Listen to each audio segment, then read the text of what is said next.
네, 지난 첫 번째 강의에 이어서 이 생명학교, 생명사랑학교 두 번째 시간을 제가 맡게 되었습니다. 이렇게 그 시흥 시민들하고 같이 강의를 할 수 있게 되어서 초대해 주신 이 보건소 그리고 시청 관계자분들께 너무 감사드립니다. 이렇게 자리가 꽉 차실 줄 몰랐어요.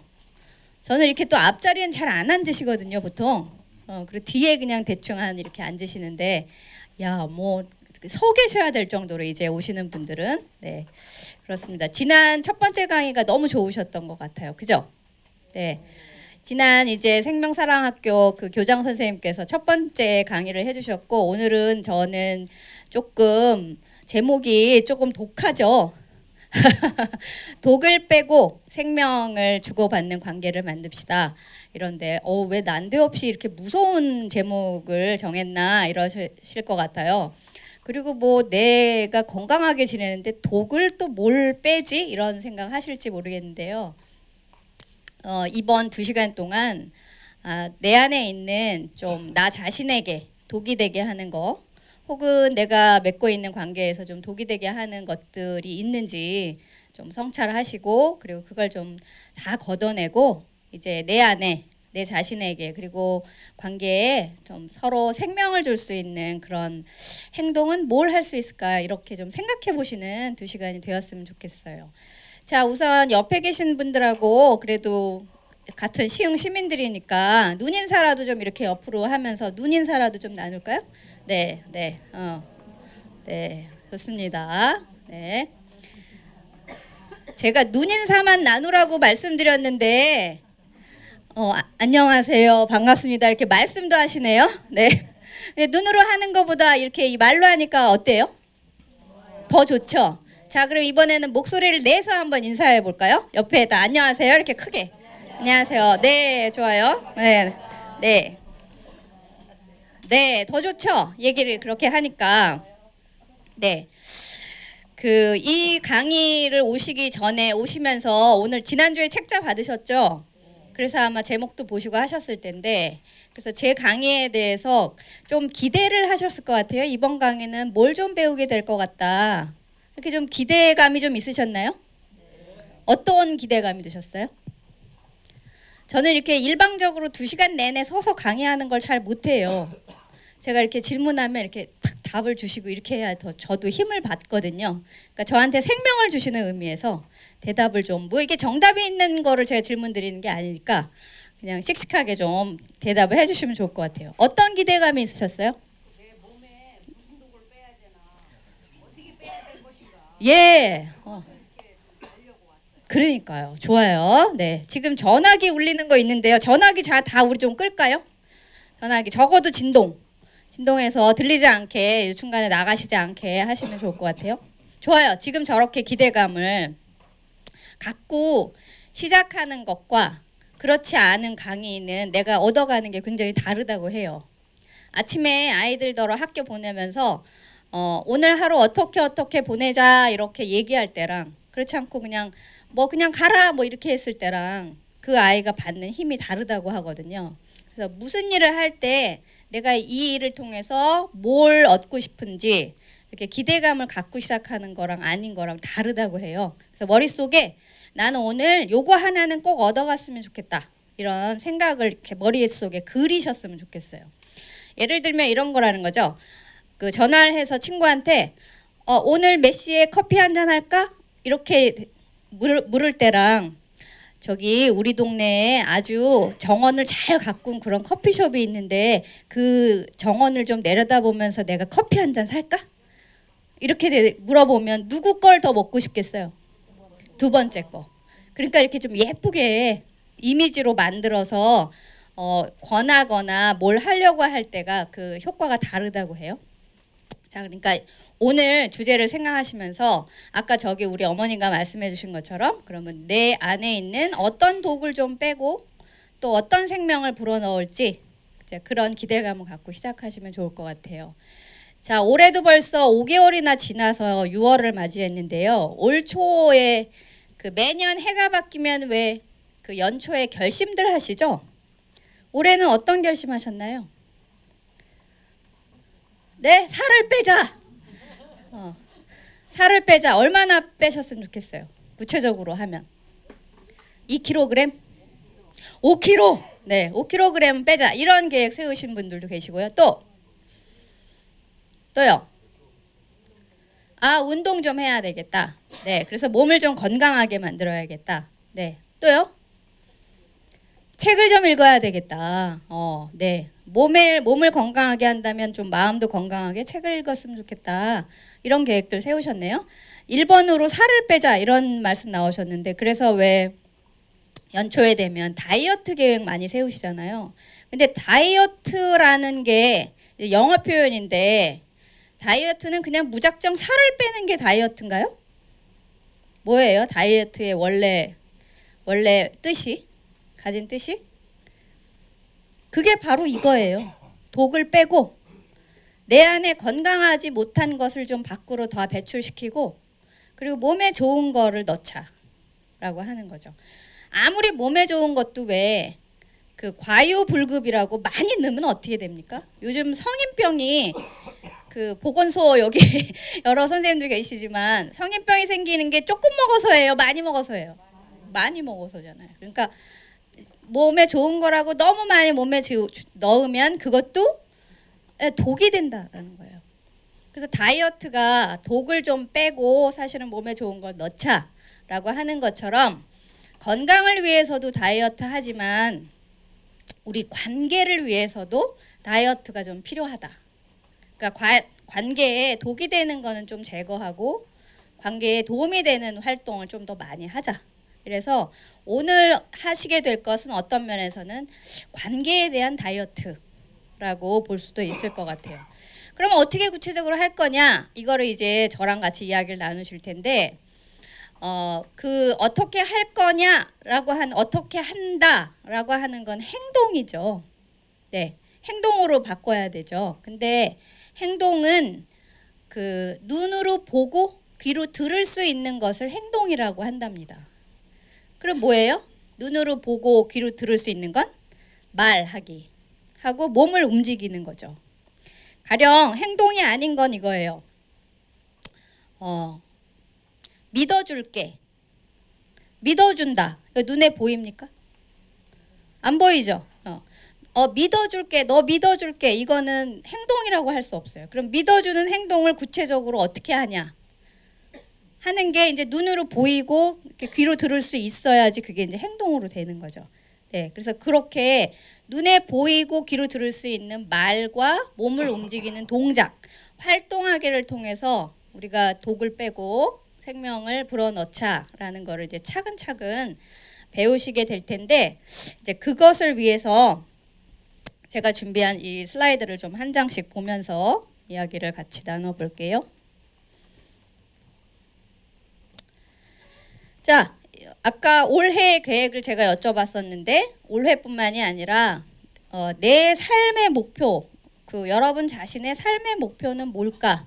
또 잠깐 생각해 보십시오. 내 삶의 목표는 뭔가? 나는 무엇을 위해서 살아가고 있는가?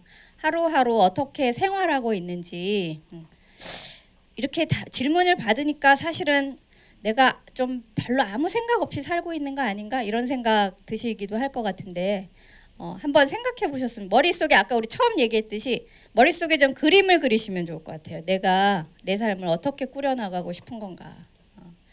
막 돈을 많이 버는 게 목표인가?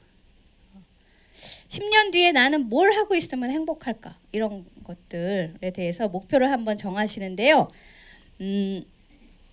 이 사람이 사실은 제가 지금 여쭙진 않았습니다만 어떻게 살고 싶으세요? 그러면 뭐 대답의 한 70% 이상은 행복하게 살고 싶어요. 이렇게 얘기합니다. 그죠? 여러분들도 아마 마음속에 그거 생각하셨을 것 같아요. 그리고 작년 2012년도에 우리나라 한국 사회를 특징 짓는 키워드 대표어가 이렇게 조사를 했더니 대표어가 하나 나왔는데 뭐였는지 혹시 들어보신 분 계세요? 2012년에 키워드. 네네네, 힐링이래요. 네, 힐링은 우리말로 하면 무슨 뜻입니까? 치유예요. 치유라는 단어가 키워드였던 거 보면 작년 우리나라 사회 대다수의 사람들이 치유 받아야 할 일이 참 많았던 모양이에요. 예, 치유를 하려면 그 전에 뭐가 있어야 됩니까? 예? 상처받은 일이 있어야죠. 그래야지 치유를 해야 할 거죠. 상처받은 일들이 이래저래 개인사에서, 뭐 직장에서, 가정에서, 뭐 공동체에서 여러 가지로 치유받았던 일들이 많았던 것 같아요. 치유해야 할 일이 많았다는 거는 우리 한국 시민들이 건강했다는 얘기예요? 아니에요? 네, 아닌 것 같아요. 그래서 좀 더 각자. 근데 이제 치유는 누가 해주는 게 아니에요. 그래서 작년에 치유 힐링과 함께 또 유명했던 단어 하나가 있는데 두 글자짜리 멘붕이었어요. 멘붕. 그쵸? 멘붕은 여기 지금 조금 연세 있는 분들 모르실 수 있는데 멘탈이라고, 멘탈은 정신, 심리 이런 걸 나타내는 건데 멘탈, 정신, 심리가 붕괴되었다. 그러니까 완전 혼돈 상태에 빠졌다라는 뜻을 줄여서 멘탈 붕괴를 줄여서 멘붕 이렇게. 오늘 처음 들어본 분들도 계시죠? 네. 멘붕이라고 할 정도의 그런 상황이었는데 그런 것을 보면 행복하지 않았다는 뜻인 것 같아요. 그래서 작년에 그 서점에 가면 주로 이런 계통의 책들이 굉장히 많이 나와 있었습니다. 행복과 관련된 책들, 자기 개발과 관련된 책들. 그래서 여기 대표적인 이거는 뭐 좋은 책들이에요. 그 중에서도 좀 유명한 책들, 해피어, 더 행복해지기, 뭐 이런 책. 그다음에 행복한 이기주의자, 뭐 무조건 행복할 것. 그다음에 하버드대 52주 행복 연습. 52주 동안 한 주에 한 가지씩 행복해지는 활동을 하버드대 교수가 그 대학 학생들한테 실험을 해봤던 내용을 정리했던. 52주면은 뭡니까? 1년 동안. 그렇죠. 1년 동안 매주 한 가지씩 했던 내용을 책으로 담았던. 그래서 이런 책들이 유행하는 거 보면 우리가 좀 행복하지 않았다라는 걸 반증하고 있는 것 같은데, 그러면 행복의 반대는 뭡니까? 네, 불행했다는 것 같아요. 불행하고 힘들고 힘겹고 라는 뜻인 것 같아요. 근데 왜 힘들었을까를 우리 각자 한번 생각해 보면, 왜 힘드셨어요? 작년에 특별히 더 뭔가 좀 힘들으셨던 분들. 네? 뭐 말과 행위에 대해서 혹시 상처받아가지고 2년 동안 네. 가슴에 이 덩어리가 매달린 거 모양 해가지고 굉장히 고생을 했어요. 작년 한 해 동안. 네, 그래서 저 지금 독을 빼고 생명을 주고받는 관계를 보면서 저는 지금 눈물을 흘렸어요. 가정에서는 참 행복합니다. 네. 그러는데 그 한 사람으로 인해서 그렇군요. 최고의 정말 복을 받은 거죠. 그러실 정도로. 그래서 정말 그 말 한마디가 네. 그 행위 속에 네. 그 뭐 칼을 들어서 살인을 하는 것도 아니고 총을 들어서 살인을 하는 것도 아니고. 네. 그래서 저는 예수를 믿습니다. 그러시군요. 네. 좋아요. 네, 오늘 이 시간 끝나면서 조금이라도 실마리를 찾아가셨으면 좋겠어요. 네, 제가 아까 여기 우리 직원분께서 소개해 주셨는데 그 개인적으로 작게 심리 상담실을 하나 해요. 그리고 상담을 하고 있거든요. 오늘 제가 나눠드릴 이야기는 우리 여기 시흥 시민 여러분 각자가 자기 문제를 건강하게 해결할 수 있는 스스로 상담하는 기법을 알려드릴 거예요. 네, 그래서 문제에 딱 대처했을 때 어떻게 스스로 치유할 수 있는지. 저는 힐링이라는 말을 다 안 쓰기를 바래요. 왜? 그리고 멘탈 붕괴, 아까 멘붕도. 왜냐하면 멘붕이다, 힐링이다 이렇게 얘기하는 순간 책임을 누구한테 돌리냐면, 누구한테 돌리겠습니까? 나? 다른 사람한테. 나한테 상처 준 사람, 나한테 뭐한, 이렇게 상처를 돌리기 시작하면 자기 스스로 건강해지려는 노력을 할 힘이 생길까요? 안 생길까요? 안 생겨요. 그래서 그런 용어부터 쓰지 않기로 하는 거예요. 그 용어를 쓰면 나를 상처 준 사람이 저쪽에 있으니까 저쪽 사람이 움직여서 나를 건강해 하게 해주어야 해라고 얘기하게 되는 거죠. 그러면 내가 더 힘이 센 사람이에요. 저 사람이 더 힘이 센 사람이 돼요. 저 사람이. 예. 저 사람이 나를 낫게 해주고 고쳐줘야 되니까 힘이 저쪽으로 가버리는 거죠. 그래서 그런 용어부터 쓰지 않기로 하자라고 하는 거. 자, 아까 여기 행복 관련 서적들이 있다. 그러면 바꾸면 불행했다, 힘들었다라고 하는 건데, 그럼 왜 불행한가 하는 걸 보면 이 불행감이 드러나는 감정적인 것은 이렇게 크게 세 가지 정도로 드러날 수 있다라고 합니다. 공허하게 느낀다. 또 외롭다, 외로워한다. 그 다음에 불안해한다. 뭔가 두려워하고 불안해한다. 삶에 대해서 이런 것으로 나타난다고 하는데요. 이 공허하고 외롭고 불안하고 이런 감정으로 나타나는 거 맨 밑바닥에 깔려 있는 거는 사실은 뭐냐면 요거예요. 맨 아래 있는 거. 시선이 자기 자신이 아니라 다른 사람에게 맞춰져 있기 때문에 생기는 감정들이다 라고 해요. 다른 사람들하고 끊임없이 비교하기 때문에 자기 중심이 없어지고 더 주축이 다른 사람에게 가 있을 때 더 이런 감정 상태에 빠지게 된다라고 하는 거죠. 그래서 내가 건강하게 잘 지내다가도 누군가 나보다 조금 더 능력이 나아 보이거나 나아 보이는 거예요. 실제로 낫지 않을지는 몰라요. 근데 나아 보이거나 의식이 되거나 했을 때 급격하게 바로 위축이 되는 이제 그럴 경우에 이런 감정에 빠지게 되면 이제 마음이 심리 상태가 편안하지 않고 나만 좀 어디 외떨어진 섬에 있는 것 같고 바보가 된 느낌도 들고 그러다 보면 내가 이렇게 살아도 되나? 라는 생각 때문에 두렵고 불안해지고 라고 한다는 거죠. 그 청소년 아이들 요즘 자살 문제가 굉장히 심각해서 보건소에서도 굉장히 역점 사업으로 두고 있는 걸로 알고 있는데요. 청소년 아이들이 그 자살을 시도하는 비율도 굉장히 높고 그리고 실제로 자살률도 점점점 높아지고 있어서 정말 사회적인 걱정거리인데 청소년 아이들의 자살하는 것의 대부분이 다른 사람하고 비교당하기 때문에 그런 게 커요. 비교당하는 거 하나, 요소 하나. 또 하나는 이제 좀 이따가 제가 말씀드릴 텐데 그 친구 또래 관계에서 그 소외될 때는 청소년 아이들한테는 자기의 삶 전체의 의미를 빼앗긴 거랑 다름이 없는 상황이 돼요. 그래서 두 가지가 크게 작동하는데 청소년 아이들의 경우도 비교당하는 거, 시선이 다른 사람에게 가 있으면 이런 불행감에 놓이게 된다라고 하는 거 차차 또 설명을 드리기로 하고요. 우선 비교당하는 심리학에 대해서 먼저 설명을 드리겠는데 자, 비교당하는 심리학은 요 위에 있는 외부 통제 심리학이라고 하는 겁니다. 외부 통제는 뭘 말하는 거냐면요. 내가 여기 있고 여러분 전체가 저의 외부죠. 외부에서 여러분이 저한테 이렇게 저를 여러분이 원하는 방식으로 끌고 가려고 이렇게 해 저렇게 해 라고 통제하는 것이 외부 통제입니다. 그래서 잘하면 상을 줘요. 못하면 뭘 줄까요? 벌을 줘. 그런 거. 잘하면 상을 주고 못하면 벌을 주면서 상대방을 통제하려고 하는 체제를 외부 통제 심리학이라고 해요.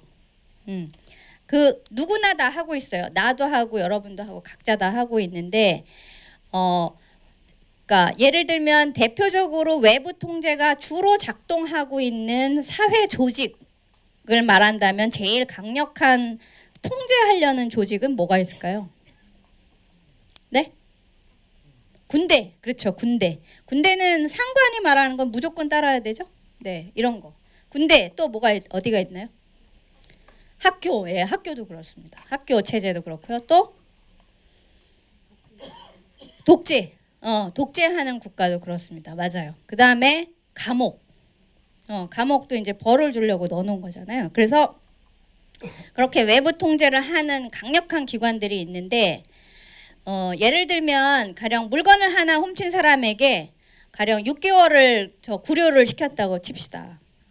그랬더니 그 도둑 그 범죄율이 물건 훔치는 범죄율이 조금 떨어졌어요. 근데 조금 있으면 조금 또 다시 훔치는 비율이 올라갑니다. 시간이 지나면.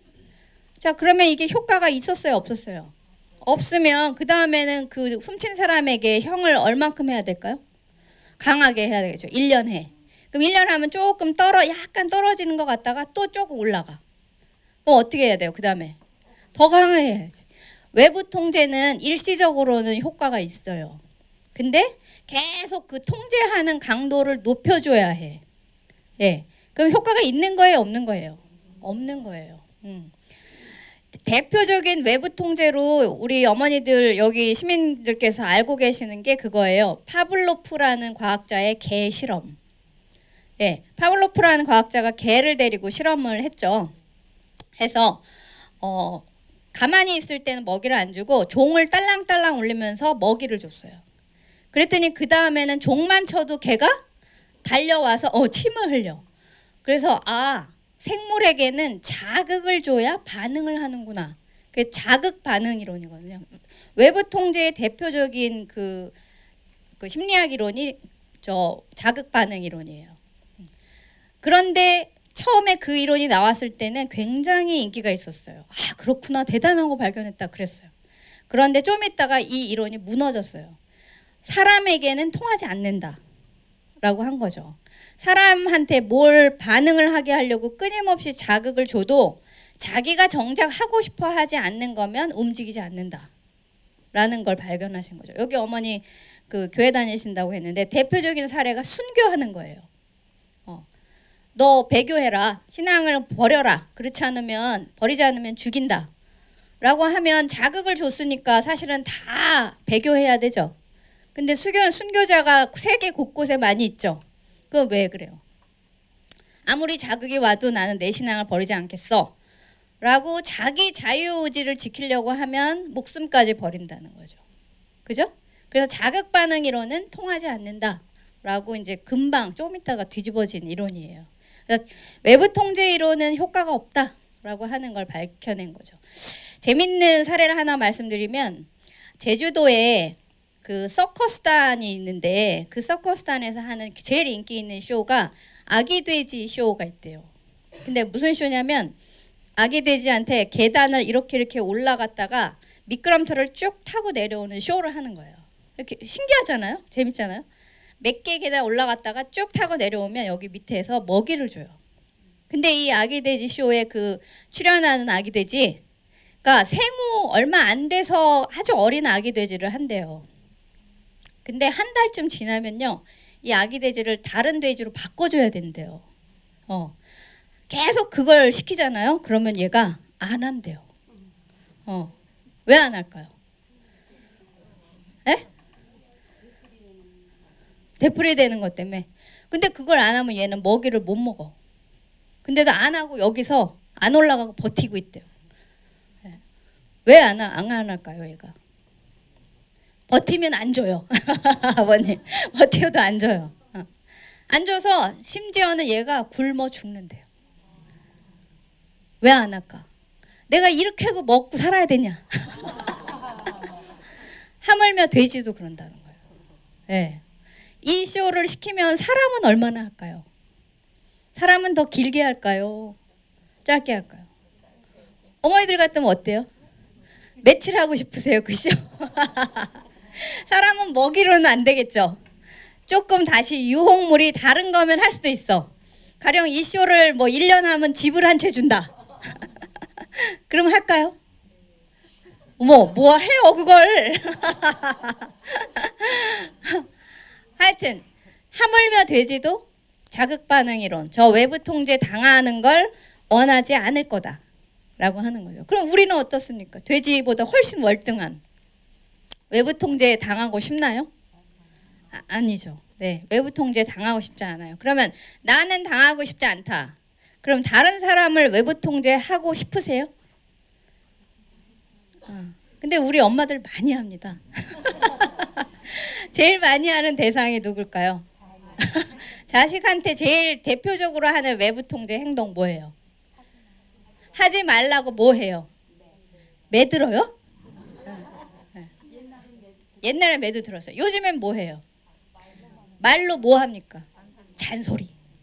네, 가장 강력한 외부 통제 행동이 잔소리예요. 근데 강력하다는 얘기는 그만큼 잔소리를 하면 할수록 자녀한테 생명을 줘요, 독을 줘요? 독이에요, 독. 그래서 잔소리라는 건 자잘하다는 뜻이잖아요. 잔소리는 한 번만 하셔야 돼요. 딱 한 번. 강력하게 딱 한 번만 하고 그 다음 그걸 2번, 3번 반복하면 그야말로 뭐가 돼요? 잔소리. 그냥 한 번만 제대로 얘기하면 그냥 엄마가 말하는 뭐라 그럴까? 제안? 뭐 이런 게 되는데 자꾸 반복해서 하면 이제 잔소리가 된다. 자, 외부 통제 배우셨는데 외부 통제 밑에 있는 거 이것의 반대가 내적 동기부여입니다. 내적 동기부여 심리학이라고 해요. 왜 눈물이 나오죠? 뭐가 매운 것 같아요. 자, 외부 통제가 독이 된다라고 하니까 이제 그걸 바꿔서 그걸 하지 말고 이제 내적으로 스스로 내가 원하는 걸 찾아서 해보자 라고 하는 게 이제 내적 동기부여 심리학이고, 우리가 이 오늘 강의에서 독을 빼고 생명을 주자라고 하는 것의 포인트는 내적으로 나부터도 먼저 힘을 주고 그리고 상대방한테도 동기를 부여할 수 있도록 말과 행동을 하자라고 하는 거가 포인트입니다. 그래서 오늘 저거 굉장히 중요한 단어예요. 자, 이제 본격적으로 그러면 어떻게 스스로 그 상담을 해 나갈 건지 그 개념을 하나 소개해 드릴 텐데요. 우리 머릿속으로 잠깐 여행을 떠나보겠습니다. 머릿속에 제가 여기 칠판 좀 사용할게요. 칠판 보이세요? 자, 이 칠판을 전체 우리 머릿속이라고 생각해 보세요. 머릿속에는 뭐가 들어있냐면 기억이 들어있습니다. 그죠? 컴퓨터로 말하면 메모리 장치가 들어있어요. 태어나서부터 지금까지 우리한테 중요한 그런 일들이 기억이 되어 있습니다. 근데 기억 중에는 좋은 기억도 있죠. 반면에 또 뭐도 있어요? 나쁜 기억도 있어요. 그 다음에 그냥 중간, 특별히 좋지도 나쁘지도 않은 기억들도 여기 샅샅이 들어있죠. 네. 근데 그럼 기억 중에 나쁜 거는 좀 없어졌으면 좋겠죠. 네. 그래요? 다 없어졌으면 좋겠어요? 기억 속에서? 아니에요? 얘는 용도가 뭘까요? 나쁜 기억이 여기 남아있는 용도는? 네? 반성? 반성을 하게 한다. 네. 그 일을 다시 비슷한 일을 다시 되풀이하지 않도록 반성하게 한다. 또 용도. 그렇지 않았으면 다 없애버렸을 거예요, 아마. 근데 여기 남아있는 이유는 일종의 경고장치예요. 비슷한 일이 또 벌어졌을 때 그 일을 어떻게 대처할지 경고장치 역할을 해줘요. 만약에 이렇게 가다가 동물한테 덫이 있어서 덫에 한번 걸렸어. 그래서 막 이렇게 해서 뺐어요. 자, 그럼 그 동물은 다시 그 주변을 갈 때 어떻게 할까요?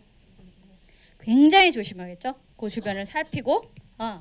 그래서 그 덫에 걸렸던 경험은 아마 그 동물에게 굉장히 나쁜 기억일 거예요. 근데 요 주변은 항상 조심해야 해. 대단히 조심하자 이런 식으로 나쁜 기억도 그냥 나쁘기만 하진 않은 거죠. 우리한테 경고장치를 한다. 자, 오늘은 요 좋은 기억 부분만 배워볼 텐데, 자, 기억 중에서도 좋은 기억. 좋은 기억은 뭐냐면 태어나면서부터 지금까지 삶에서 우리의 욕구를 충족시켜준 사람, 또 물건, 또 뭐 장소, 그 다음에 생각 등등이 차곡차곡 저장되어 있는 그런 좋은 기억들의 덩어리를 따로 요걸 좀 떼어서 뭐라고 하냐면 좋은 세계라고 합니다. 우리 각자 다 있어요. 근데 이 좋은 세계는 비유하자면 뭐에 비유할 수 있냐면 우리 각자 가지고 계신 앨범에 비유할 수 있습니다. 앨범 갖고 계시죠? 집에. 그 앨범 속에는 집에 집안 행사 중에 뭐 나빴단 일 찍어서 넣어놓나요? 좋았던 거, 뭐 여행 갔던 거, 막 이런 거 좋은 거 넣죠. 주로 그거예요. 비유하자면. 예. 근데 여기 어머니 앨범이랑 제 앨범에 들어있는 사진이 같을까요? 다르죠. 왜 틀립니까? 살아온 게 다르니까. 그죠? 그래서 우리 각자의 좋은 세계는 그 개인의 굉장히 고유한 삶이 녹아들어 있는 거예요. 네. 그런 것을 좋은 세계라고 합니다. 우리 욕구를 충족시켜준 태어나면서부터 지금까지 태어나서 얘는 잘 감각도 이제 제대로 없고 눈도 잘 안 보이고 하는데 누군가 나를 포근히 안아줘요. 그리고 때 되니까 막 배고픈데 맛있는 것도 줘요. 막 이래. 그러면 누굽니까? 제일 먼저 욕구 충족이 되는 사람은 엄마죠. 그 다음은 누가 들어갈까요? 그 다음은 누구겠어요? 아빠, 또 가족, 뭐 할머니, 이모 어쩌고. 그 다음에 이제 또 밑으로 동생이 생겨. 그럼 동생. 뭐 점점 크면서 유치원 가면 뭐 친구들, 선생님, 뭐 학교 선생님들 쭉쭉쭉 해서 사람이 굉장히 많이 좋은 세계에 들어가겠죠.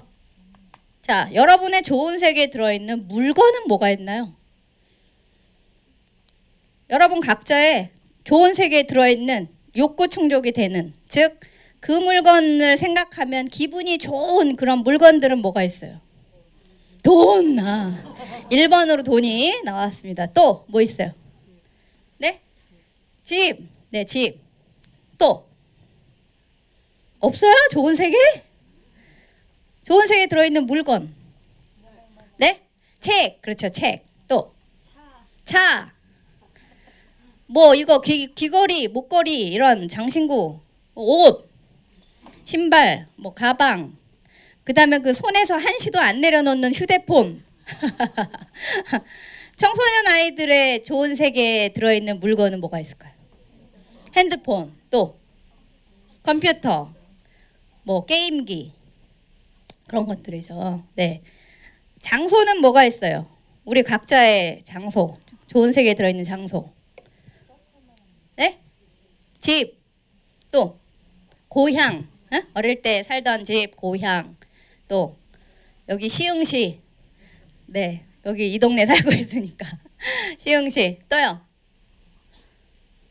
또 뭐 있어요? 없어요? 숲, 그 다음에 뭐 어디 좋은 데 놀러 갔던 그 좋은 여행지 이런 것들이 있죠. 근데 장소도요, 그 특정 장소가 장소 자체가 뭐 자연이어서 좋을 수도 있는데 그 장소에 같이 갔던 사람들 때문에, 같이 갔던 추억 때문에 좋대요. 그래서 좋은 세계에는 이런 것들 중에 제일 중요한 게 사람이에요. 좋은 세계에 사람이 많이 들어있을수록 행복하대요. 네. 그래서 여러분의 좋은 세계에 들어있는 사람들을 정말 소중하게 생각하셔야 돼요.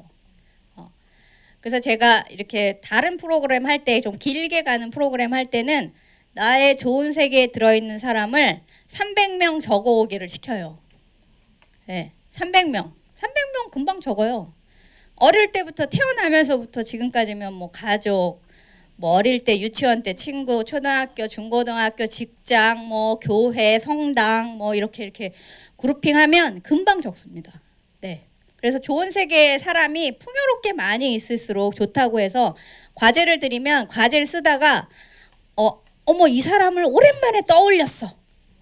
얘는 지금 뭐 하고 있을까? 막 이런 추억 떠올리기도 하고, 그거 적다가 울었다는 분도 계시고, 예, 그런 분들도 계세요.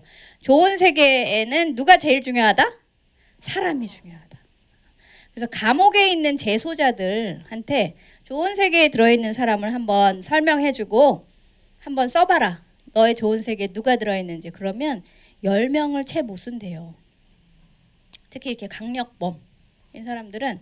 왜 그러냐면 어렸을 때부터 그 사람의 욕구 충족을 잘 해준 사람이 별로 없는 거예요. 그리고 막 이제 어렸을 때 뭐 부모가 이혼하고 해서 애를 막 천덕꾸러기로 만들어갖고 막 부모가 둘 중에 한 사람도 제대로 안 키우고 뭐 할머니 집에 갔다가 막 고모 집에 갔다가 막 이렇게 천덕꾸러기 되면 얘는 욕구 충족이 뭔지 사람 사이의 관계를 맺는 게 어떤 건지 잘 모르게 돼요. 그러면 좋은 일을 하는 것보다 이제 독이 되는 활동들에 더 빨리 익숙해지고 그게 자기 삶의 전부다 이렇게 생각하게 된다는 거죠. 그래서 좋은 세계에 들어있는 사람이 얼마나 중요한가라는 거 말씀을 드리고, 이 좋은 세계는 우리 각자의 굉장히 중요한 축이 되는 거죠. 그래서 좋은 세계는 어떻게 보면 우리 각자의 삶의 기본 틀이에요. 이 틀. 그래서 좋은 세계에 들어있는 게 굉장히 중요한데, 요렇게 다시 한번 설명을 드릴게요. 요쪽 제가 칸을 나눈 여기가 우리 머릿속입니다. 머릿속. 그리고 여기가 현실이에요. 현실. 여기 우리 머릿속에는 우리 삶의 틀이라고 아까 말씀드린 좋은 세계가 떡하니 버티고 있습니다. 좋은 세계의 기본 틀을 딱 가지고 있어요. 그런데 현실에서 들어온 어떤 상황, 새로운 상황이 딱 들어와 옵니다. 그러면 좋은 세계와 현실에서 들어온 새로운 그림을 머릿속에 이렇게 일종의 저울이 있어서, 여러분 나누어드린 그 책자에 다 이 내용은 차근차근 들어있으니까 나중에 집에 가서 읽어보세요. 좋은 세계의 그림과 새로운 현실에서 들어온 그림을 다는 저울이 있다는 거예요. 저울이. 제가 예를 하나 좀 쉬운 걸 들어드릴게요. 제가 큰애가 지금 대학교 4학년인데요. 이 아이가 대학 들어갈 때 저희가 약속을 했어요, 가족끼리. 우리 집에 이제 대학 들어가 그러면 너가 이제 밖에 친구들하고 모임 같은 거 있고 하면 너무 밤에 늦으면 위험하기도 하니까 통금을 좀 정했으면 좋겠다. 그래서 몇 시로 할까? 그랬더니 딸애가 12시로 하자. 이렇게 얘기했어요. 그래서 12시 통금. 그래서 저의 좋은 세계는 12시 안에 귀가하는 그림이 들어있어요. 네. 12시 귀가가 좋은 세계의 틀로 딱 있어요. 그런데 어느 날, 그래서 잘 귀가를 하다가 어느 날 무슨 일이 있었는지 12시 20분이 됐는데도 안 들어오는 거예요. 그래서 전화를 해보니까 전화기가 어떻게 돼 있을까요? 경험이 많으시네. 전화기가 꺼져 있어요. 그러니까 막 그때부터 막 걱정되고 불안해지기 시작하죠. 그리고 이제 걱정과 불안을 지나치면 뭐로 갑니까? 화가 나요. 그래서 20분이 넘었는데 연락도 안 되고 안 와요. 그래서 12시 30분에 들어왔어요. 근데 얘가 멀쩡한 상태로 왔을까요? 술을 한 잔 하시고 왔습니다. 자, 그러면 술이야 그렇다 치고 12시 30분에 들어온 새로운 그림이 제 머릿속으로 들어왔죠. 자, 이 두 개의 그림을 올립니다. 여기다 12시 귀가라는 사진 하나, 그 다음에 새로 들어온 그림 하나 올려요. 그러면 이 저울이 어떻게 될까요? 수평으로 가만히 있을까요? 어떻게 됩니까? 팍 기울어. 찌찌찌찌 번개처럼 신호를 보냅니다. 갈등. 이거 갈등 신호라고 해요. 어디다 보내냐? 행동에다 보내요. 머릿속에. 행동해라. 자, 저울이 기울어진 순간, 즉 나는 12시에 귀가해야 되는데 우리 집은 12시 반에 귀가했다. 그러면 어떤 행동을 딸한테 할까요? 따따따? 세 마디예요. 뭐라고 하실 것 같아요? 잔소리예요. 뭐라고 구체적으로? 왜 늦었어? 지금 시간이 몇 시야? 12시까지 들어오기로 약속했잖아. 이런 식으로 한다. 그게 이제 저울이 기울어져서 행동하라고 사인을 보내가지고 행동했어요. 이렇게 한 바퀴 돌았습니다. 이 사이클을요, 끊임없이 도는 거예요. 우리 머릿속에서. 팽팽팽팽팽 막 돌아갑니다. 이 사이클이 멈추는 순간이 있을까요? 네? 멈추면 어떻게 되는 거죠? 죽은 거예요. 맞아요. 죽기 전까지는 계속 쉬지 않고 돕니다. 네. 그래서 그 행동을 했거든요, 제가. 지금 몇 시야? 왜 이렇게 늦게 와? 이렇게 얘기했어요. 그러면 그 다음에 좋은 세계의 그림이 바뀌어요. 자, 그렇게 말하면 딸이 어떤 태도를 하기를 기대할까요? 고분고분하게, 그죠? 고분고분하게 어머 죄송해요 잘못했어요 뭐 다음에는 늦지 않을게요 이렇게 하기를 기대하는 거죠. 이 좋은 세계는 나의 기대치들이 들어있는 거라서 계속해서 사진이 바뀌는 거죠. 자 그래서 고분고분하게 기대해서 말했는데 딸이 뭐 엄마 죄송해요 이럴 수도 있는데 우리 집은 진짜 뭐 너무 막 빡빡해 12시가 뭐야 12시 이러면서 신경질 내면서 방으로 확 들어간다. 그러면 아까 기울어졌던 저울 더 기울어요? 더 기운다. 사실은 이 저울이 기울어졌을 때 우리가 행동하는 건 저울을 더 기울게 만들고 싶어서 행동해요? 아니면 바로 잡으려고 행동해요? 그렇죠. 바로 잡으려고 하는 게 행동이래요. 근데 어머님 말씀대로 이렇게 딸애가 이랬어. 이렇게 너는 지금 시간이 몇 시니? 막 이렇게 잔소리를 했더니 저울이 더 기울었다. 그럼 제가 이게 효과적으로 행동한 거예요? 아니에요? 아니다. 자, 이런 상황에 그럼 저울을 조금 바로 잡을 수 있는 거는 어떤 행동을 하면 조금 저울이 바로 잡아질까요? 에? 어떻게? 그 밤에? 감정 조절 시간을 두는 거죠. 각자 들어가서 다음날 아침에 얘기하면 더 좋아지죠. 그렇죠. 그렇게. 근데 일단 들어왔으니 걱정은 이제 놓여놨잖아요. 그러니까 아이고 그래도 위험하지 않아서 다행이다 됐다. 일단 자고 씻고 자고 내일 아침에 얘기하자. 얘도 술 취해서 그렇게 왔는데 엄마가 붙들고 오래 있으면 좋아요, 나빠요? 빨리 쟤 들어가고 싶은 거죠. 그러니까 일단 재우고 뭐 그 다음 날 왜 늦었어? 뭐 이렇게 얘기할 수 있다. 그렇게 지금 우리가 근데 그동안은 주로 저울이 기울어진 상황에서 저울을 바로 잡으려고 한다라고 했지만 사실은 저울을 점점 더 기울게 하는 행동들을 할 때가 있어요. 언제나 그러시다는 게 아니라 간혹. 근데 그걸 좀 이렇게 눈치를 탁 채시면 그 다음에는 내가 전에는 그랬는데 이번엔 좀 다르게 해봐야 되겠다. 이렇게 해서 바로 잡으면 되죠. 그래서 그 중심축 역할을 하는 게 좋은 색입니다. 이거 굉장히 중요한 개념이에요. 나의 기대치들이 들어있는 덩어리예요. 내 머릿속에 있어요. 그래서 좋은 세계에 어떤 그림을 갖고 계시냐에 따라서 삶을 이끌어가는 방식이 달라진대요. 예를 들면 아까 제가 맨 첫 번째 슬라이드에 뭐가 있었어요? 삶의 목표가 뭐냐? 라는 그림이 있었죠. 삶의 목표가 아주 명확하신 분이 있어요. 나는 이렇게 살 거야.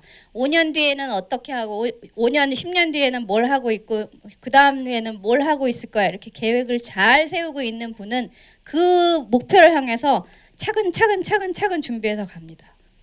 근데 맨 그런 분이 있어요. 나는 뭘 하면 살면 좋을까? 매 고민만 해. 그림이 없어요. 머릿속에. 그러면 정말 막연하게 그냥 대충 아무거나 하면서 사는 거죠. 아주 쉬운 예를 하나 들게요. 우리 여기 어머니들 굉장히 많으신데 맛있는 귤이요. 맛있는 귤 그림을 머릿속에 갖고 계시죠? 어떤 게 맛있는 귤이에요? 근데 어머니 새콤달콤은 안 보여. 보이게 그림을 그리면 빛깔이 어때야 돼요? 윤기 나야 되고 빛깔이 무슨 색? 주황색. 그리고 탱글탱글해야 돼요. 또 크기는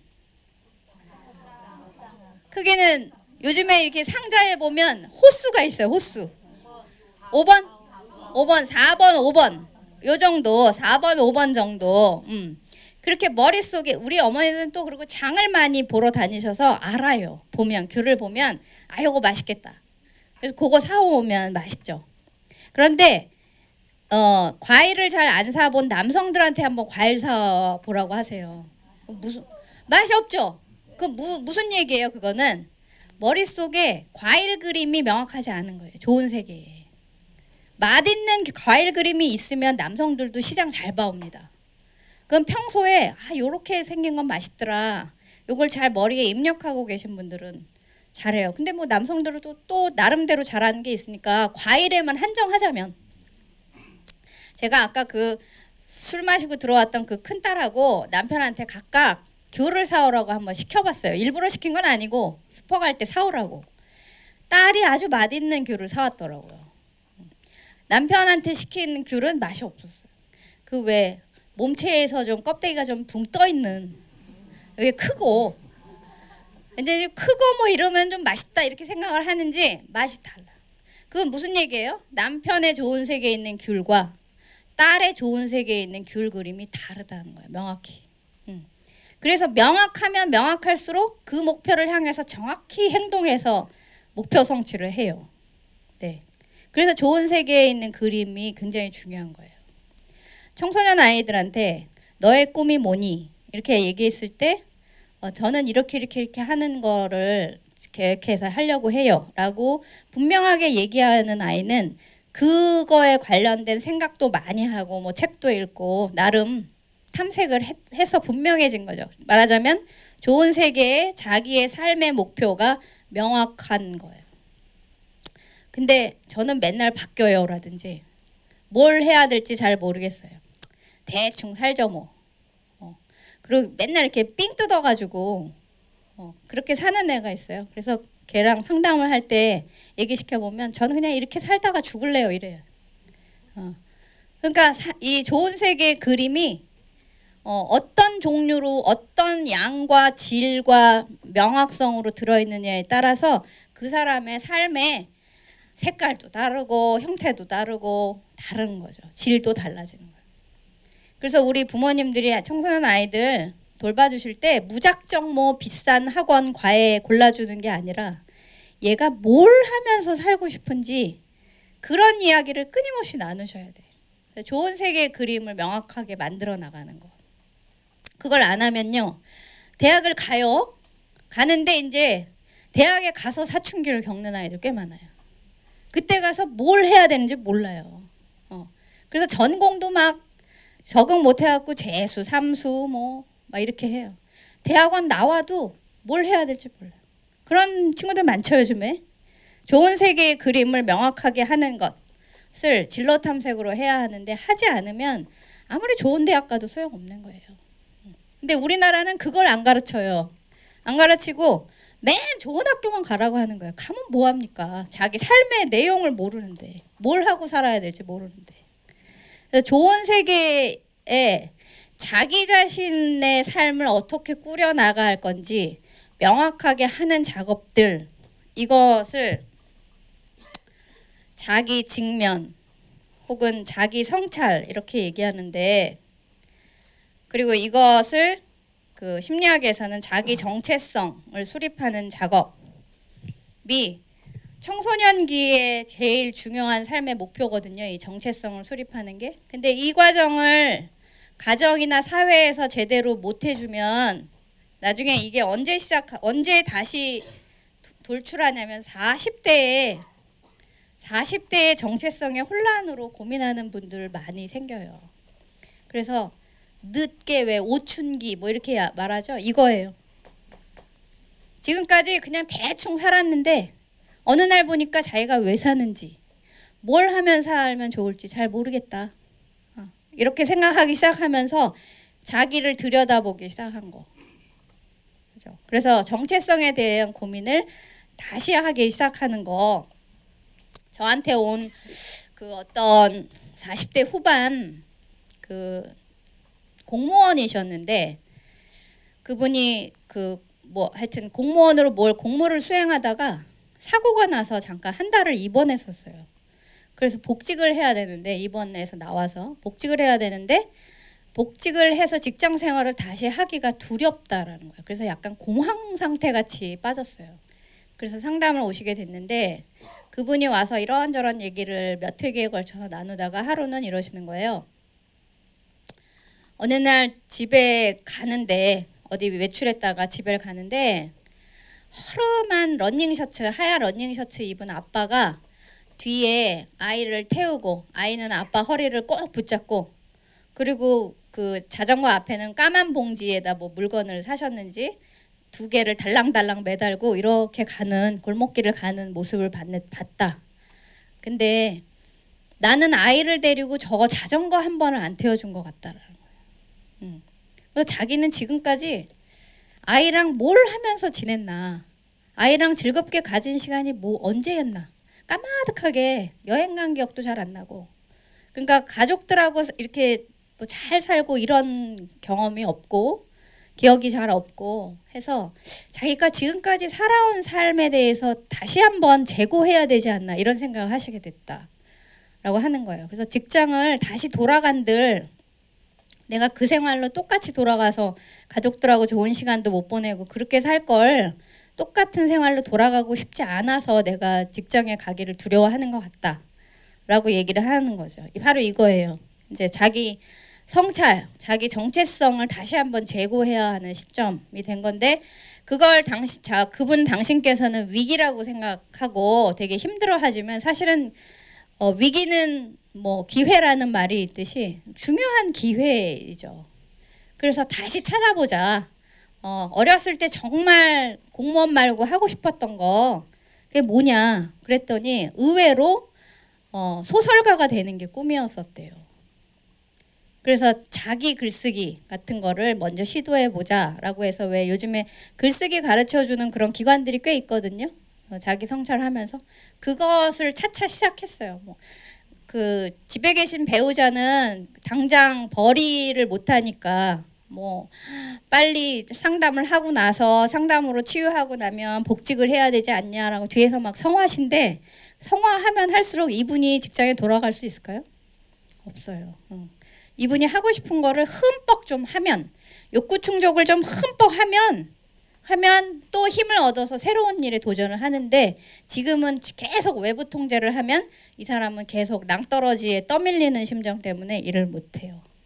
그래서 일단 자기가 하고 싶은 걸 좀 하도록 도와달라 했던 기억이 있어요. 그래서 이 정체성에 대해서 탐색하는 거 굉장히 중요하다라고 하는 얘기까지 왔는데 자 그래서 이제 저만 혼자 1시간을 지금 얘기했으니까 여러분도 같이 작업을 할 수 있는 거를 간단한 걸 한번 해볼게요. 제 거 좀 넘기면 거기 첫 번째 1번 활동에 간단하게 하실 수 있는 활동이 있습니다.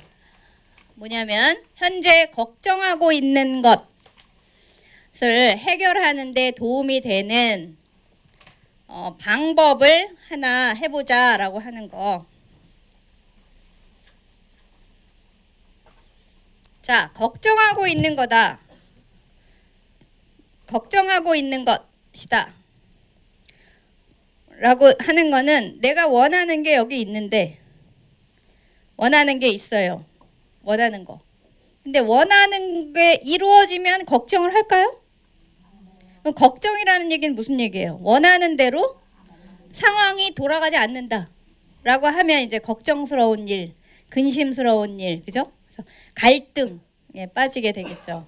그래서 이 걱정하고 있다라는 건 나의 좋은 세계의 그림과 현실 세계의 그림이 잘 맞아 떨어질 때예요, 아니에요?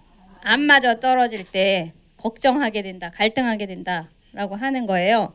그래서 걱정하고 있는 게 바로 이 좋은 세계랑 맞지 않는다는 건데 가령 이런 거 한번 해보죠. 극장에 영화를 보러 갔어요. 조조를 보러 갔다. 조조 8시 거. 그런데 어머니랑 딸이랑 보러 갔다. 둘이 보러 갔어요. 근데 원하는 뭐 요즘에 유명한 영화가 뭐 있나요? 아이언맨 3를 보러 갔다.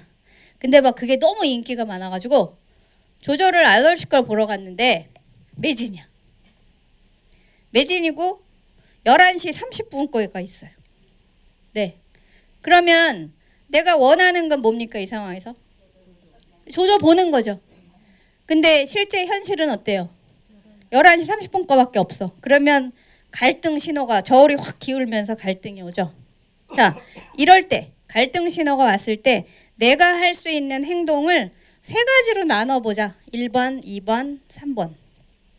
저울이 기울어진 순간에 어머니들이 하실 수 있는 행동은 뭐가 있을까요? 다음 거 봐요?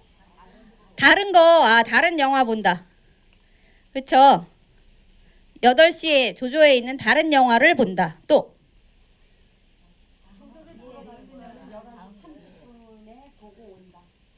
조조는 어머니 조조 모르세요?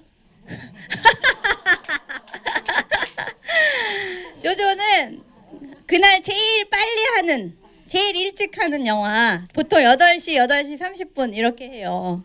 그거 보러 간 거거든요. 근데 얘가 매진돼서 없고 표가 그 다음 것도 없고 11시 30분께 있다고. 예. 그럼 어머니 요거 이왕 보러 갔으니까 11시 30분 거 본다? 네, 30분 거 본다. 그럼 그 사이에 뭐 해요? 이 3시간 반 동안. 쇼핑해? 어머니는 뭐 하고 싶으세요? 쇼핑하다가 11시 30분 거 본다? 이럴 수 있어요. 또 세 번째 뭐 할 수 있어요? 뭐 할 수 있어요? 그냥 집에 온다. 그냥 집에 온다. 이럴 수 있죠? 네. 자, 이렇게 세 가지로 정했다고 칩시다. 그런데 혼자 간 게 아니라 딸하고 갔다 그랬죠? 그러니까 내 생각대로만 하면 돼요, 안 돼요? 딸 의견도 들어야죠. 그래서 다른 영화 보자 그랬어요. 그랬더니 딸이 싫어해. 나는 괜찮은데 딸이 싫어해. 그런 쇼핑하다가 11시 30분 거 보자. 어때요, 이건? 내가 싫어. 내가 싫어. 지겨워. 한 3시간 반 어떻게 해. 딸은 좋아해. 그러니까 그냥 집에 온다. 둘 다 싫어. 그럼 세 가지 가지고 안 되네요. 그럼 또 뭐 해볼 수 있어요? 그렇지. 다른 극장에 간다. 다른 극장에 간다. 그래서 둘 다 다른 극장에 가보자.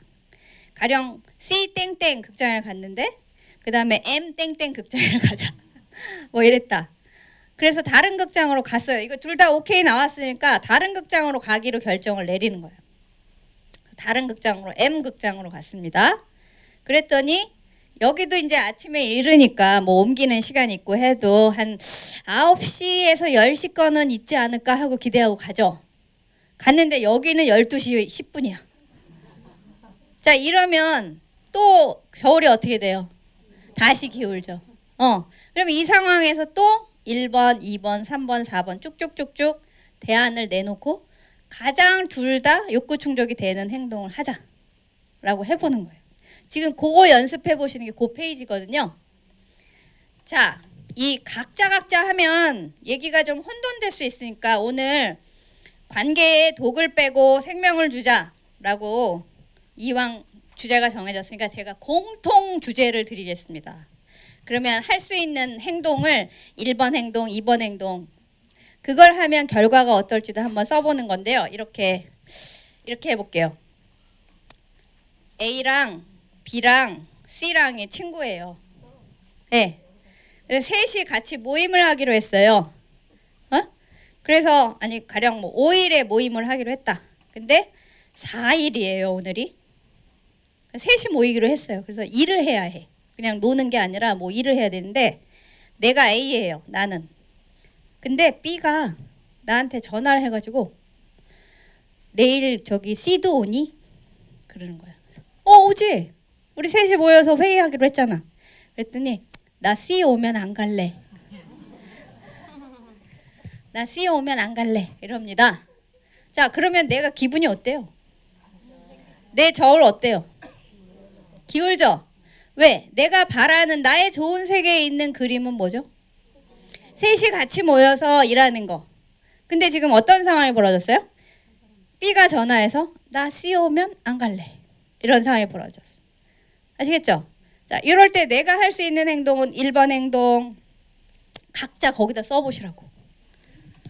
똑같이 쓰고 그 행동을 하면 결과가 어떨지도 추측해서 써보시는 거예요. 자, 한번 써보세요.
로 세 갈래로 나눠서 한번 써보시는 거예요.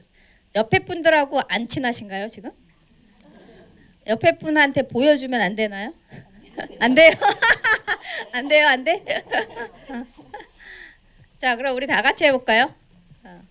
자, 저울이 기울어졌을 때죠. 그죠? 좋은 세계의 그림과 현실의 그림이 맞아떨어지지 않아서 걱정하게 됐을 때 아까 그거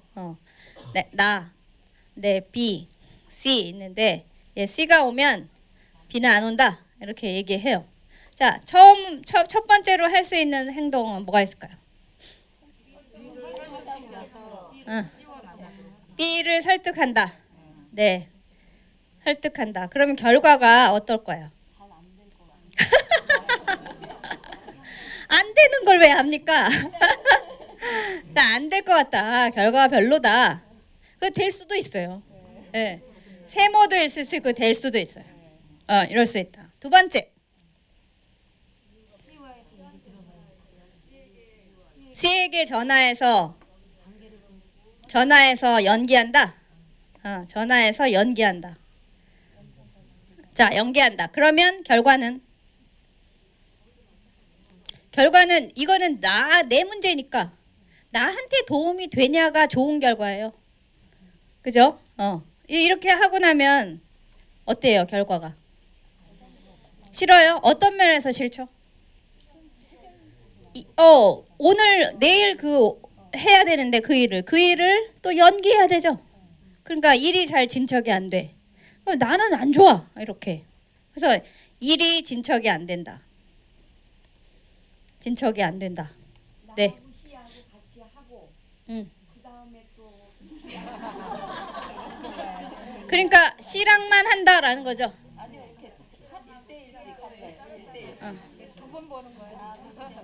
여러 가지 의견이 많으시네. 나랑 C랑 한다.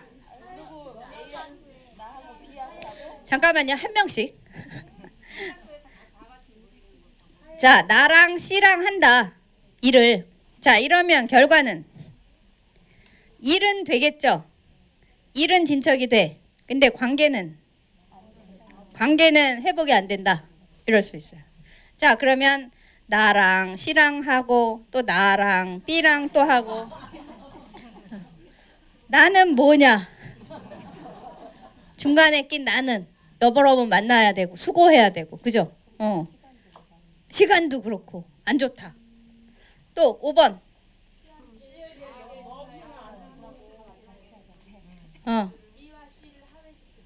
그렇죠. B와 C를 화해시킨다.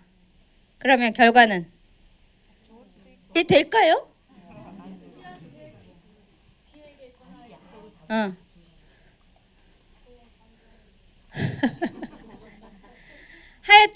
하여튼 여기 이렇게 여러 가지 생각을 해보고 나에게 가장 효과적인 나와 관계에 가장 효과적인 방법을 선택하는 거죠. 그죠? 어느 분은 이게 내가 할 수 있는 일일 수 있어요. 근데 어느 분은 나는 이렇게 할래 이럴 수도 있어요. 다 달라요. 그 사람이 원하는 거에 따라서. 뭐 이 중에 이렇게 해야지 이런 거 안 돼 막 이렇게 얘기하면 그것 때문에 또 마음 상할 수 있어요. 네, 그래서 각자 정한 거에 따라서 다를 수 있습니다. 그런데 나랑 관계에도 좋아야 된다라고 하는 거죠. 이게 3명이니까 3명 사이에 갈등이 종종 많이 생겨요. 그죠? 이렇게 일하다 보면.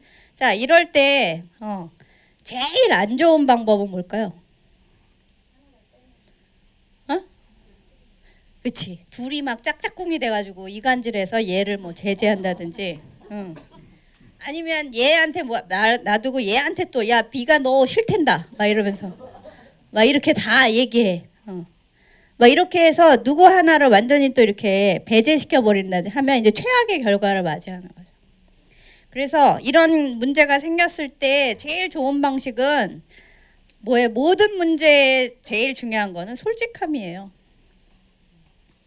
그냥 네가 그런 얘기 하니까 나 정말 마음이 불편하다. 일을 하기로 했으면 일부터 뭐 하고 그 다음에 힘든 문제를 해결하든지 하지. 이렇게 나한테 하면 내가 중간에 껴서 C한테 뭐라고 할 수도 없고 네 말대로 할 수도 없고 진짜 이러지도 저러지도 못하겠다. 나는 결정을 못하겠으니 네가 C한테 직접 하고 싶은 얘기 있으면 하고. 내가 공을 쥐고 있으면 안 돼요. 공을 다시 던져야지. 공을 나한테 준 사람한테 다시 던져야 돼. 내가 이걸 갖고서 끙끙끙 앓으면 이제 내 문제가 되는데 지금 문제를 갖고 있는 사람은 누구죠? B였어요. 그 문제의 주인한테 다시 공을 넘겨야 돼. 그래서 나는 모르겠다. B 네가 해결해라 라고 다시 공을 던져야 돼. 어쨌든 이렇게 지금 여기 계시는 50여 분이 같이 의논해 보니까 굉장히 저기가 이 해결책들이 굉장히 다양하게 나왔죠. 우리는 지금 3개씩밖에 안 했잖아요, 각자. 근데 여러 사람이 모이니까 물론 동일한 것도 있지만 굉장히 해결책이 다양할 수 있다. 근데 나도 이렇게 각자도 해야 된다라는 거예요. 우리가 저울이 기울면 우리는 보통 A 아니면 B입니다, 다. 그냥 뭐 아니면 도지 뭐가 있어. 그냥 양자택일 해버려요. 근데 이렇게 하다가 너무 또 급하게 서두르다가 문제를 더 꼬이게 만드는 경우가 대단히 많아요. 그래서 문제 저울이 기울어졌을 때는 지금 하듯이 이렇게 차근차근 써보는 거예요. 내가 할 수 있는 행동이 뭘까? 이거 해본다, 이거 해본다, 이거 해본다. 결과가 그러면 어떨까? 이렇게 나 중심으로 한번 이렇게 해보는 거예요. 그래서 이렇게 이 지금 작업을 해보시는 것의 효과는 해결책은 A 아니면 B 아니고 굉장히 더 다양하게 많을 수 있다. 그리고 글로 써보면은요, 정말 마음속으로만 걱정한 것도 글로 이렇게 쓰다 보면 정리가 차분히 되면서 에이 뭐 조금 애쓰면 할 수 있겠네라고 금방 또 힘도 생기거든요. 그러니까 이렇게 한번 해보면 좋으실 것 같아요. 그래서 이런 방법을 자꾸 적용해 보시라고 한번 연습을 해본 거고요. 자, 보통 강의를 2시간쯤 하면 중간에 한번 쉬기는 하거든요. 근데 지금 여기서 쉬었다가는 자리도 대단히 협소한데 왔다 갔다 정신없고 차라리 조금 일찍 끝내드리는 게 나을 것 같아요. 쉬지 말고. 그죠? 네. 그러니까 그냥 이어서 갈게요. 그리고 2시간 저는 이제 입 열면 한 서너 시간씩 쫙 하는 사람이라 2시간은 사실은 너무 짧은 시간이거든요. 그러니까 그냥 이어서 갈게요. 제가 아까 문제가 생겼을 때 특히 관계에 생명을 주는 그 행동을 하자라고 말씀드리면서 스스로 치유할 수 있는 상담 기법을 알려드리겠다라고 말씀드렸어요. 그래서 스스로 치유하는 상담 기법이 그 다음 장에 있습니다. 그 다음 작업 활동 자료 보면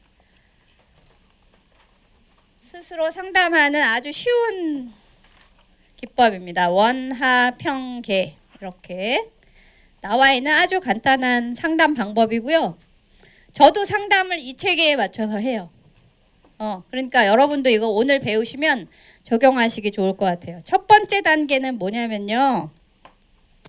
보통 상담 오시는 분들은 그 행복해서 와요? 불행해서 와요? 불행해서 와요. 그래서 뭔가 자기가 가진 문제를 해결하고 싶어서 오죠.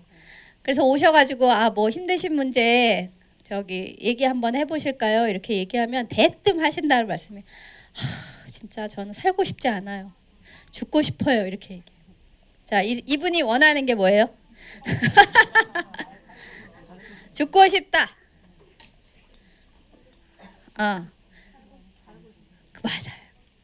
맞아요. 죽고 싶다라고 말씀은 하시지만 사실 더 밑에 깊이 깔려 있는 건 뭐예요? 살고 싶다. 어떻게 살고 싶다? 자기가 원하는 대로 일이 좀 잘 굴러가게 하면서 살고 싶다라는 거죠. 겉으로는 죽고 싶어요. 그러니까 죽고 싶을 만큼 괴롭다 이런 얘기죠. 괴로운데 사실은 진짜 내 생활을 좀 잘 꾸려나가고 싶다일 겁니다. 그래서 내가 원하는 게 뭐냐? 그러니까 나의 영어로 하면 want가 뭐냐? 내가 이 상황에서 저울이 기울어졌는데 이 상황에서 원하는 게 뭐지? 이렇게 생각해 보는 거예요. 근데 상담실에 오시는 분들은 한 가지 문제만 있어서 오시는 분은 거의 없습니다. 이것도 문제고 저것도 문제, 시어머니도 문제고 남편도 문제고 뭐 새끼들도 문제고 막 뒤죽박죽 막 실타래가 엉켜 있어요. 막 얘기를 하다 보면 이제 하면서 이제 시원해지죠. 한 3, 40분 쫙 얘기를 하시고 나서 자, 그러면 이렇게 문제가 복잡한데 어느 문제부터 해결하면 제일 좋을까요? 한꺼번에 그러면 그 실타래를 그냥 가위로 팍 잘라버려요? 실타래는 자르면 되지만 인간관계를 뭐 자를 수가 있나요? 그럼 뭐부터 해결하면 그나마 좀 낫겠냐? 자, 그게 원트예요. 어느 문제부터 해결하고 싶나요? 이렇게 해서 원하는 걸 찾습니다. 그러면 다른 사람보다 우리 애가 공부를 안 해요. 뭐 공부를 좀 열심히 했으면 좋겠다. 애가 공부를 열심히 했으면 좋겠다라는 걸 바라고 있어요. 자, 그러면 하는 뭐냐면 하고 있는 행동은 뭐냐? 행동은 뭐냐를 보는 거예요. 아이가 공부를 열심히 하길 바라는데 엄마는 뭘 하고 계신가? 막 그 좋은 학원 정보를 알아와. 그래서 이렇게 이 학원 가라. 해가지고 시간에 맞춰서 차로 막 이 학원에 떨궜다가 또 그 다음 이 학원에 해서 그런 걸 해. 그리고 밤 되면 막 지켜. 늦게까지 안 자고 공부하는지. 뭐 그렇게 하고 있어요. 또 엄마들이 하는 행동이 뭐가 있어요? 또 엄마들이 이 아이를 공부 열심히 한다라고 바라고 있는 엄마가 할 것 같은 행동. 비교하기. 야, 옆집 저기는 올 1등급 찍었대더라. 뭐 이렇게. 비교하기. 그리고 뭐 학원 알아보기. 또 먹을 거 챙기기, 간식. 또 뭐 있어요? 없어요? 요거밖에 안 해요? 감시하기. 감시하기. 네. 또요. 학원 태워다 주기, 픽업하기. 뭐 그다음에 성적이 좀 떨어지면 막 뭐라고 잔소리하기. 그다음에 대화하기. 이런 거 등등 한다. 그러면 내가 하고 있는 행동이 애가 공부를 열심히 하게 하는데 도움이 되는지 어떤지 평가하기 하는 거예요. 비교하기 하는 게 도움이 될까요? 안 돼요. 자, 이건 뭐였더라? 학원 알아보기. 이거는 돼요? 애한테 물어봐야 돼. 되는지 안 되는지. 그죠? 안 될 수도 있어요. 먹을 거 잘 챙겨주기는 될 것 같아. 감시하기는 안 될 것 같아. 픽업은 될 것 같아. 잔소리는 안 될 것 같아. 대화하기는 돼요. 그래서 이 중에서 X는 버리고 동그라미 된 것만 다시 더해서 지금 뭐 도움이 되게 조금 하는 것도 있고 아닌 것도 있는데 더 잘하게 계획을 세워보자. 자, 이렇게 계획을 세워보는 거예요. 근데 여기는 원트 자체가 내가 할 수 있는 일이에요. 남이 하는 거예요. 아이가 해야 되는 거예요. 그죠? 나는 이렇게 옆에서 조력을 할 수 있지만 실제로 성적을 높일 거는 누구죠? 아이예요. 그래서 아이가 이 원투를 본인이 지녀야지 공부를 잘할 수 있어요. 아까 우리 자기 동기부여가 내적으로 돼야. 근데 옆에서 엄마가 이런 얘기를 하는 건 내적 동기부여가 아니고 뭐죠? 외부 통제 하려고 하는 거예요. 아이가 공부를 잘하면 엄마는 뭐가 좋아요? 다 바라시죠. 공부 잘하기. 네. 대리만족. 근데 애가 뭐 엄마의 분신도 아니고 아바타도 아니고 애는 애 삶이 있는데 엄마가 충족하지 못한 걸 충족하면서 살면 그 다음에 이제 충족해주고 나면 이제 엄마가 내 생에 책임져 이렇게 나와요.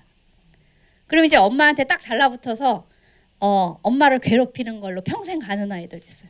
나 엄마 거 해줬잖아. 그러니까 이제 엄마 내 거 해줘야지 이렇게. 그래서 평생 붙어가지고 독립을 안 해. 그래서 그냥 기생생물처럼 마흔이 돼도 독립을 안 해. 결혼도 안 하고. 엄마 해줬거든. 대학도 가지고. 대리 만족 시킨다는 게 굉장히 독이 될 수 있다. 자, 공부 잘하면 뭐가 좋아요? 부모님들은. 대학을 잘 가면. 앞이 열려 있다. 네. 좋은 대학 가면 다 앞이 열려 있나요? 취업도 잘할까요? 약간은 돼. 그건 이제 애한테 좋은 거죠. 엄마들한테 뭐가 좋아요? 자랑거리. 야, 자랑 좀 하시려고. 궁극적으로 부모님한테 아이가 대학을 잘 가면 궁극적으로 뭐가 좋습니까? 에? 돈이 안 들어가? 앞으로. 네, 돈이 안 들어가면 궁극적으로 말씀드린 건 뭐냐? 아이를 확실하게 독립시키는 거죠. 1인분의 몫으로 사회에서 살도록 뒷바라지 해주려고 하는 게 아마 공부를 잘하길 바라시는 걸 거예요. 그 1인분은 몫으로 살아가야 한다는 건 우리 나이 들어가는 우리 부부가 노후 준비를 잘하고 노후에 자녀 때문에 걱정 안 하고 독립적으로 살고 싶어 하는 걸 거예요. 궁극적으로. 근데 끊임없이 뒷바라지를 해야 해. 막 애가 30 넘도록 대학원도 시키고 유학도 보내고 다 막 뒷바라지 해주면서 살아. 그럼 독립이 됩니까? 안 돼. 그거는 요즘에 보면 대학을 좋은 대학 간 애들일수록 그렇게 돈이 많이 들어. 끊임없이. 독립이 안 돼요. 결혼시키면 되냐? 또 안 돼.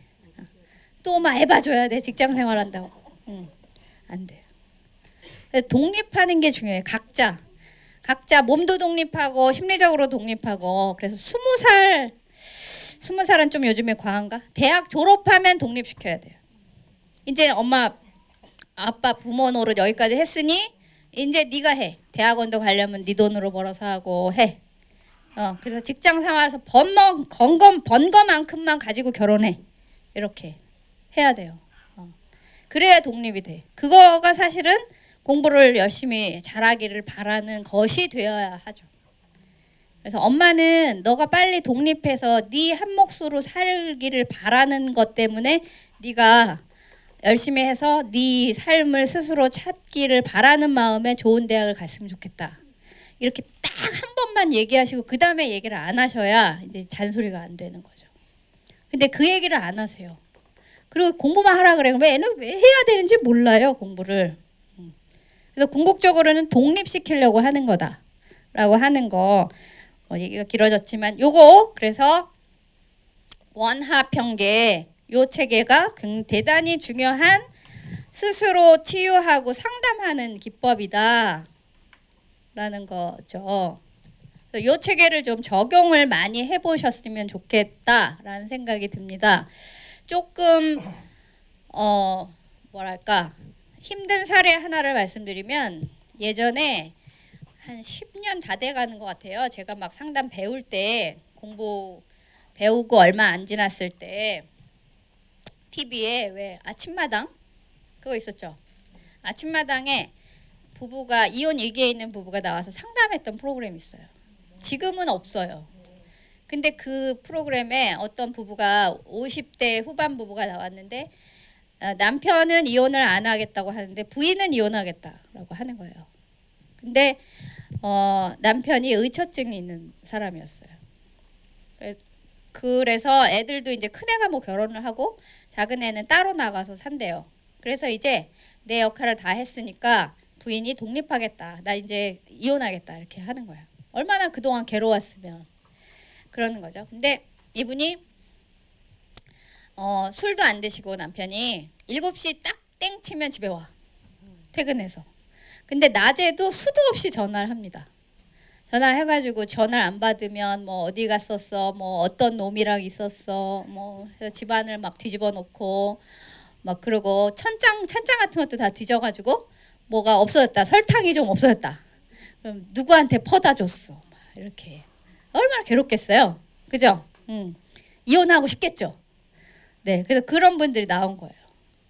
그래서 그분하고 이제 그때 뭐 나왔던 정신과 의사인가 누가 이렇게 옆에서 계속 물어보니까 이 남편이 뭐라 그러냐면 이제 어린 시절 얘기를 그 남편 저기가 박사님이 좀 물었어요. 그랬더니 이 남자가 뭐라 그러냐면 8살 때 부모님이 엄마가 돌아가셨대요. 그리고 20살 군대 갈 요 사이에 그 엄마가 6번인가 바뀌었다는 거예요. 그러니까 아빠가 계속 부인들을 이제 능력도 좋으셔요. 그리고 군대를 가고 그 다음에 이제 자아수성가 한 거예요. 자, 이 남편이 부인한테 원하는 게 뭘까요? 네? 같이 오래 살았으면 좋겠다. 네, 한 방에 정답을 맞추시네. 네. 지금 엄마라는 사람들이 8살 때 친모가 돌아가시고 엄마라는 보육자, 사랑과 관심과 뭐 보살핌을 주셨던 사람들이 계속 바뀌었죠. 떠났어요. 그러니까 부인한테 바라는 건 뭐예요? 그치. 떠나지 말고 내 곁에서 오래오래 살자. 내 곁에 있어주. 예요. 근데 지금 하고 계신 행동은 뭡니까? 떠나게 만들어? 뭐예요? 떠나게 만드는 행동들이 의심하고 또 언어 폭력하고 뭐 집안을 난리쳐서 해놓고 전화 수시로 하고 이런 행동 한단 말이죠. 자, 평가해보면 어떻게 해요? 내 곁에 있어주라고 바라는 건데 사실은 어떻게 해요? 떠나게 한단 말이에요. 자, 그러면 계획을 세워보는데 어떤 계획을 세워야 돼요? 부인이 떠나지 않고 옆에 있게 하는 행동인데 남편이 할 수 있는 행동을 쓰는 거죠. 이 남편이 할 수 있는 행동은 뭐예요?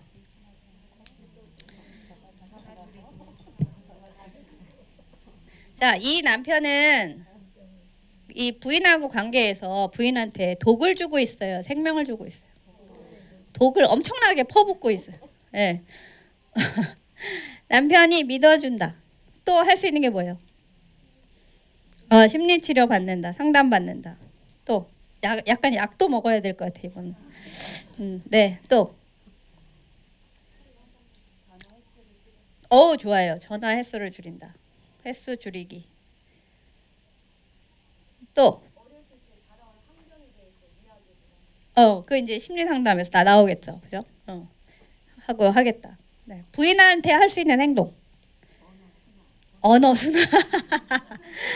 근데 아까 우리가 얘기했죠. 행동은 눈에 보이고 귀로 들을 수 있는 것이어야 한다. 이거 믿어준다. 눈에 보여요? 안 보여. 그럼 이거 믿어주는 것을 겉으로 드러나게 하는 행동은 뭐가 있어요? 의심하지 않는 것도 눈에 안 보여요. 응. 어떻게 잘해줘? 잘해주는 것의 구체적인 행동. 예? 않는다. 좋습니다. 이제 좀 이따가 계획 세우기를 우리가 한번 해볼 텐데요. 계획 세우기는 긍정적인 계획을 세워야지 실천도가 높아진대요. 그러니까 뭐뭐 하지 않는다라는 건 부정적인 계획이에요. 그러니까 뭐뭐 하기 계획을 세우는 거예요. 그러니까 의심하지 않는다. 부정적인 계획이죠. 긍정적인 계획을 바꾸면? 그치, 믿어준다죠. 근데 믿어준다는 또 눈에 안 보여. 눈에 보이는 믿어주기 행동이 뭘까? 그게 뭐 전화를 전에 수십 번 했다면 전화를 하루에 뭐 한 번만 한다. 뭐 2번만 한다. 이렇게 구체적으로 한다. 든지. 그치, 살피는 거 안 한다도 또 부정적인 거죠. 참는다. 좀 일단 참는다. 좋아요. 또 자유를 준다. 좋다. 그 부인에게 혼자 할 수 있는 무슨 취미 활동을 하게 해서 좀 자기 시간을 좀 쓰게 한다. 용돈을 주고 뭐 친구들하고 만나서 재밌게 뭐 놀으라고 일주일에 한 번씩 뭐 시간을 준다. 라든지 아니면 둘이 같이 할 수 있는 취미 생활 같은 거 한다. 이분은 7시에 땡 치면 들어가갖고 이렇게 밥 먹고 TV 보고 아버님 혹시 아버님이 네. 아마 그분은 그거 안 될 거예요. 일단 끝나면 뭐 해? 지금까지 계속 그랬는데. 근데 같이 할 수 있는 뭔가를 해야 되겠죠.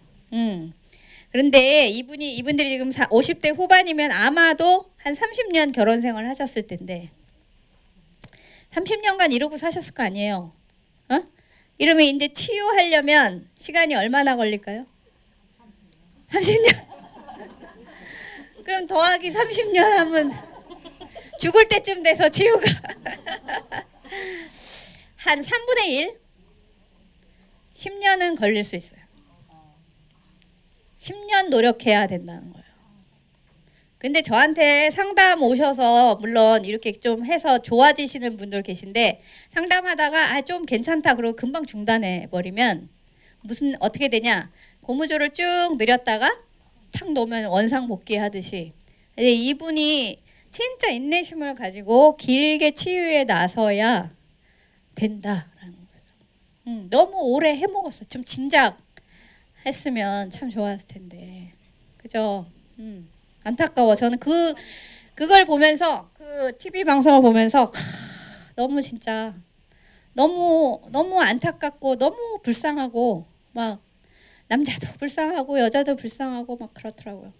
남편이 저 얘기, 친모가 돌아가시고 부인이, 그 엄마가 6, 7번 바뀌었다 이런 얘기를 할 때 이렇게 부인이 남편을 한번 쳐다보더니 아마 그 사이에 아버지한테 뭐 재혼을 했었다 이런 얘기 정도만 했던 것 같아요.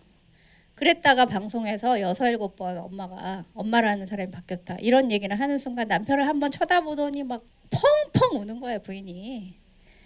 그러니까 그 눈물은 뭐겠어요? 자기 삶도 참 내가 이러고 살았구나라는 눈물이기도 하고 남편이 불쌍하기도 하고. 그 남편한테는 이 부인이 엄마예요. 그렇잖아, 그죠? 집 왜 학교 갔다 오면 엄마 이러고 들어오는 것처럼 집에 늘 엄마가 있기를 바라는 거죠. 엄마가 떠나지 않기를. 근데 심리적으로는 엄마인데 이제 겉으로는 배우자로 껍데기로 사니까 겉으로는 막 이렇게 독이 되는 행동들을 퍼부으면서 사실은 엄마를 갈구한 건데, 근데 하여튼 배우자를 엄마나 아빠로 생각하기 시작하면 그 관계는 독입니다. 배우자는 배우자일 뿐이에요. 독립된 또 다른 배우자지, 엄마를 기대한다든지 아버지를 기대한다든지 막 이러면, 오빠를 기대한다든지 이러면 이제 뭐랄까, 병들기 시작할 수 있어요. 그래서 내가 배우자를 어떤 존재로 생각하는지 정돈하실 필요가 있어요. 부부관계에서. 자, 조금 이제 틀이 들어오세요. 자, 이거 굉장히 오늘 제가 잊지 않으셨으면 하는 2가지가 있는데, 하나는 아까 설명드린 좋은 세계, 이거 잊으시면 안 됩니다. 이 좋은 세계는 내 삶의 기본 축이에요. 나의 바램들이 총체적으로 들어있는 곳, 이게 나의 삶의 기준이다. 그러니까 내가 앞으로 어떻게 살아갈 건지, 앞으로 지금 연세 보아하니 한 50년 남으셨는데 50년 동안 내 삶을 어떻게 꾸려갈 건지, 이 좋은 세계의 그림들을 더 명확하게 만드시는 시도들을 지금부터 하셔야 됩니다. 그리고 그것의 현실이 맞도록 노력을 하셔야 하고, 그걸 하실 때 나는 3년 뒤에는 뭐 이런 모양으로 살 거야. 근데 나는 지금은 뭘 하고 있나 평가해 보시고 다시 계획 세우시고, 요 틀에 맞게. 자, 나는 우리 가족 혹은 직장 무슨 공동체에 생명을 주는 사람이 되고 싶다라는 원틀을 갖고 있다. 근데 내가 하고 있는 걸 보니까 독을 주는 행동을 한다. 내가 독을 주는 행동을 하는 게 뭐냐? 자기 자신에게 솔직해야 돼요. 남들한테는 다 속여 먹을 수 있어요. 근데 누구를만 못 속이냐면 나는 못 속여요. 그래서 나 자신에게 가족이나 직장 공동체에 독을 주는 행동이 뭔지를 솔직하게 한번 생각해 보시는 거예요. 뭐가 있을까요? 관계에 독을 주는 행동. 관계에 독을 주는 행동 뭐가 있어요? 아까 여러 가지 외부 통제 행동들이 다 독이 되는 거거든요. 뭐? 말 중에 어떤 말? 독이 되는 말. 잔소리. 또 협박. 그죠? 또 험담, 뒷담. 험담, 뒷담하기. 또 그치, 내 주장만 말하기. 고집 세워서 내 주장만 강요하기. 또 비판, 그죠? 비교. 또 뭐가 있어요? 이런 것들이 사실은 다 관계에 독이 되는 행동들이다. 또 좀 약한 것 중에 하나는 요겁니다. 립 서비스. 회유하기. 그래서 가령 직장 이게 같은 공간에 있는데 맨날 미스 김 나 저 커피 한 잔만 타다 줘. 아우 난 미스 김이 타주는 커피가 이 세상에서 제일 맛있더라. 막 이렇게 해. 그 립 서비스거든요. 그거 뭐 왜 그렇게 말해요? 커피 타다 달라고. 자기는 안 움직이고 누구 시켜서 자기한테 득되게 하려고. 네. 근데 그것도 한두 번이지 계속 쓰면 관계에 도움이 될까요? 안 되죠. 한 번쯤 자기가 진짜 타다가 미스김 그동안 나한테 타다 준 거 너무 맛있었어. 미스김도 하나 한번 마셔. 이렇게 해주면 막 대접받은 것 같고 좋을 텐데 늘 그렇게 시켜 먹으면서 립 서비스를 한다. 그러면 아마 미스김이 탕비실에 가서 그 커피에 뭘 탈지 모릅니다. 뭘 탈지 몰라요. 그것처럼 관계를 훼손한다. 네, 그래서 늘 입에 발린 말, 막 이렇게 그런 말 하는 사람도 사실은 독이 되는 거다. 결국 그거. 네. 그래서 이 독을 주는 것들을 행동을 하고 있는지 솔직하게 한번 다 써보시고 평가해서 다시 계획을 세워보자 라고 하는 거. 아까 저기 어머니께서 그 처음에 질문하셨다고 할까 이렇게 그 용기를 내서 발표하신 거와 관련해서 제가 하나만 말씀을 드리면 제가 아는 어떤 분이 저는 성당을 다녀요. 네, 제가 아는 어떤 친구가 그 지방에 우리나라 지방에 어디 성지라고 하는 곳들을 찾아다니기도 하거든요. 근데 그 뭐 찾아가려고 한 게 아니라 우연히 출장을 갔다가 일이 빨리 끝나서 그 주변에 있는 이제 성지를 잠깐 들려보려고 이렇게 갔었대요. 갔는데 시간이 4시 한 40분쯤 됐대요. 거의. 근데 5시쯤 되면 아마 성지들이 문을 닫나 봐요. 성당 이제 그 늘 뭐 개방해 놓는 데가 아니니까 낮 시간만 개방을 해 놓는데 그래서 너무 반가운 마음에 들어가서 잠깐 기도를 하고 나와야 되겠다 라고 생각하면서 들어갔는데 문이 잠겨 있는 것 같다라는 거예요. 그래서 문을 이렇게 덜컹덜컹 했더니 삑 하고 열리더래요. 그래서 들어가서 잠깐 그 실내를 이렇게 보고 한 5분 10분 구경하고 잠깐 기도를 하고 나왔대요. 그랬더니 되게 야 못 볼 수도 있었는데 봐서 좋았다 이러면서 나왔대요. 나왔는데 나오자마자 그 성지 경비 관리인 아저씨를 만난 거예요. 그랬더니 그 관리인 아저씨가 지금 근데 그러는 사이에 5시가 넘어버린 거예요. 그랬더니 그 관리 아저씨가 문 닫은 데를 들어와서 이렇게 오냐 막 이러면서 여기가 어딘데 여기를 이렇게 들어와가지고 그러냐고. 아니 어디긴 어디예요. 그래서 이제 이 사람이 황당해가지고 죄송해요 처음에는 그랬다는 거야. 그랬더니 천주교 신자냐고 물어보더래요. 그래서 신자다. 그랬더니 신자인데 그러면 여기 문 닫는 시간도 모르고 이렇게 아무렇게나 들어오냐고 막 야단을 치시더라는 거예요. 근데 이제 그러다 보면 처음엔 좀 죄송했다가 어떤 기분이 되겠어요? 이제 화가 나겠죠. 그래서 아니 뭐 그렇게까지 얘기하십니까? 막 그러면서 얘기를 한다고 했는데 이렇게 적당하게 이렇게 화도 못 내고 그리고 그냥 온 거죠. 그렇게 왔다면서 저한테 그 얘기를 또 하고 또 하고 또 하고 근데 그 사람은 그럴 수 있는 거야? 막 그러면서 또 좀 있다가 또 얘기하고 네. 그래서 그 일 때문에 같은 신자로서 뭐 상처를 받았다는 둥 뭐 이렇게 얘기를 해요. 그래서 그 성지 왜 갔어? 제가 그랬어요. 왜 갔죠? 거기 둘러보려고. 거기 둘러보려고 거기 유명한 성지고 하니까. 그래서 둘러봤어? 그랬더니 둘러봤다고. 그럼 됐네. 원하는 걸 얻었어요? 못 얻었어요? 얻었어. 근데 원하는 걸 얻었고 했으면 이미 이제 원하는 걸 얻었으면 뭐 100 중에 한 95를 얻었다. 근데 그 아저씨가 중간에 싹 끼어들어서 안 좋은 일로 한 5% 끼어들었다고 칩시다. 근데 이분은 좋았던 거, 충족됐던 거 95는 어디로 갔어요? 없어. 그 뭐만 남았어요? 5만 남았어. 우리가 많이 그래요. 뭘 하다 보면 이미 많이 충족한 게 있어요.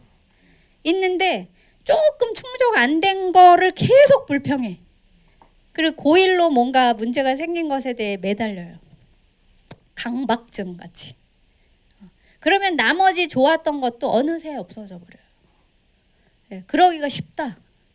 그래서 자기 저기를 이렇게 행동하는 것을 사실은 잘 평가해 볼 필요가 있다라는 거죠. 여기 거의 다 결혼하셨죠? 네. 부부관계 좋으십니까? 네. 이렇게 당당하게 대답을 네 이렇게 하실 수 있어요. 결혼 생활 중에 좋은 게 얼마다? 네? 좋은 게 얼마다? 저한테 상담 오시는 분은 이렇게 물으면요. 똑같대요. 반반이래요. 맨날. 반반이래.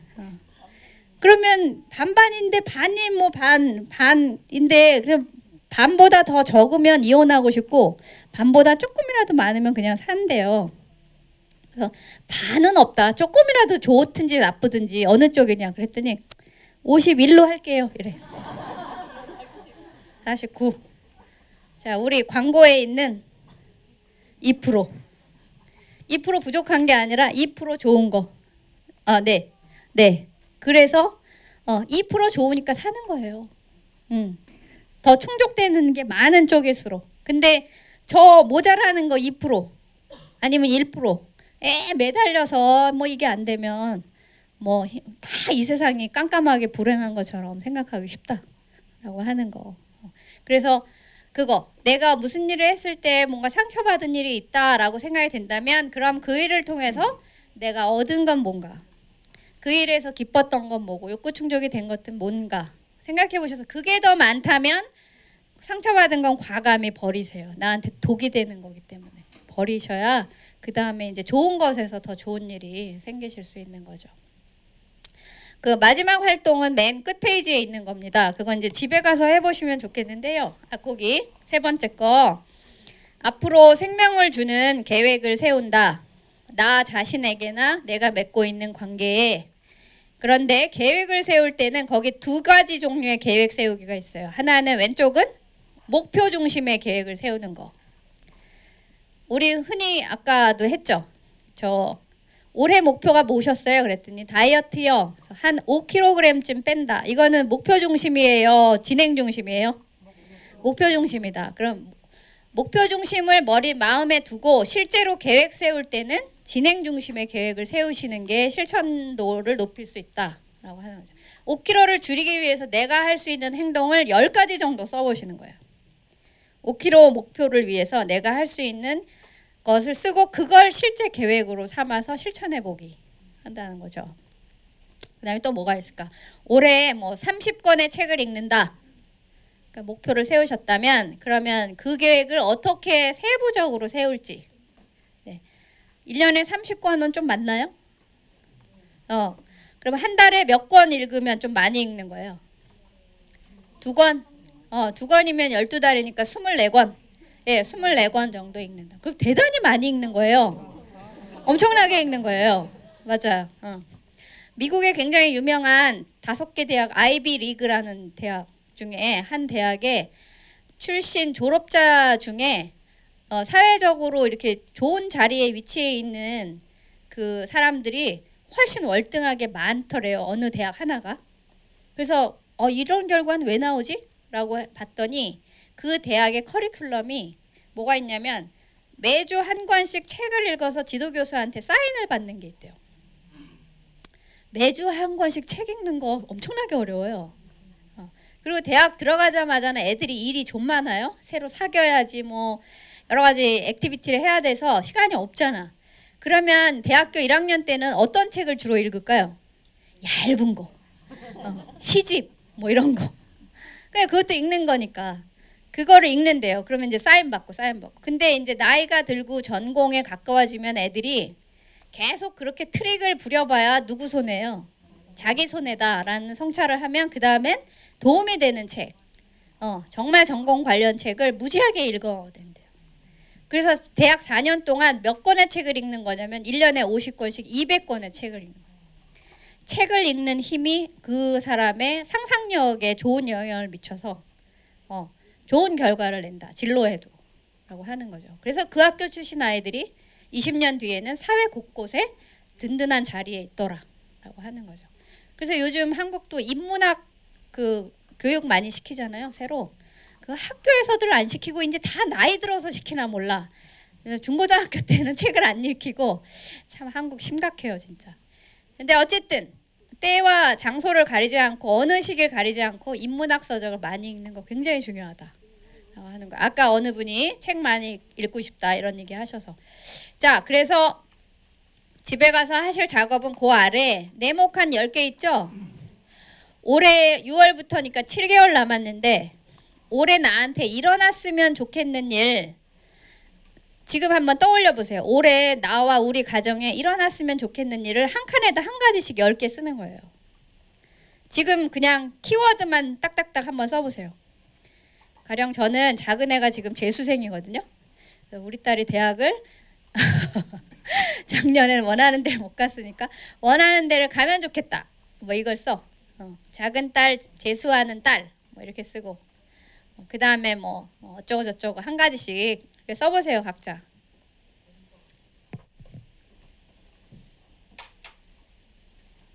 집에 가서 작업을 이게 지금 시간이 너무 촉박해가지고요. 집에 가서 해보시라고 하면서 이렇게 설명을 하려니까 좀 그런데 10개를 썼어요. 10개를 썼어.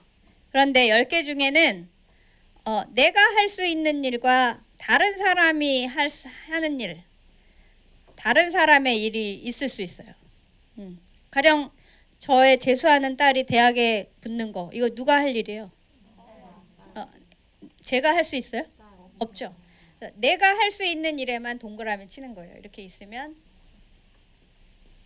지금 근데 너무 다 말씀드리면 이따 집에 가서는 아마 그런 거 안 쓰시겠죠. 자, 4가지만 성취했다. 4가지만 내가 할 수 있는 거다. 10개를 썼는데 근데 심리학의 아버지라고 불리는 그 심리학자가 있어요. 심리학의 아버지라고 불리는 사람 누가 있는데 그 사람이 뭐라고 말했냐면 행복은 내가 바라는 것 분에 성취한 것이다. 이렇게 말했어요. 근데 바라는 거 10가지 중에 이분은 몇 개의 동그라미예요? 4개. 내가 할 수 있는 거. 자, 그러면 이분은 행복 지수가 몇 %죠? 40%.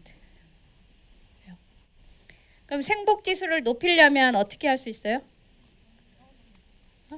내가 할 수 있는 것만 쓰고 그리고 그걸 성취하려고 애를 써야 되겠죠.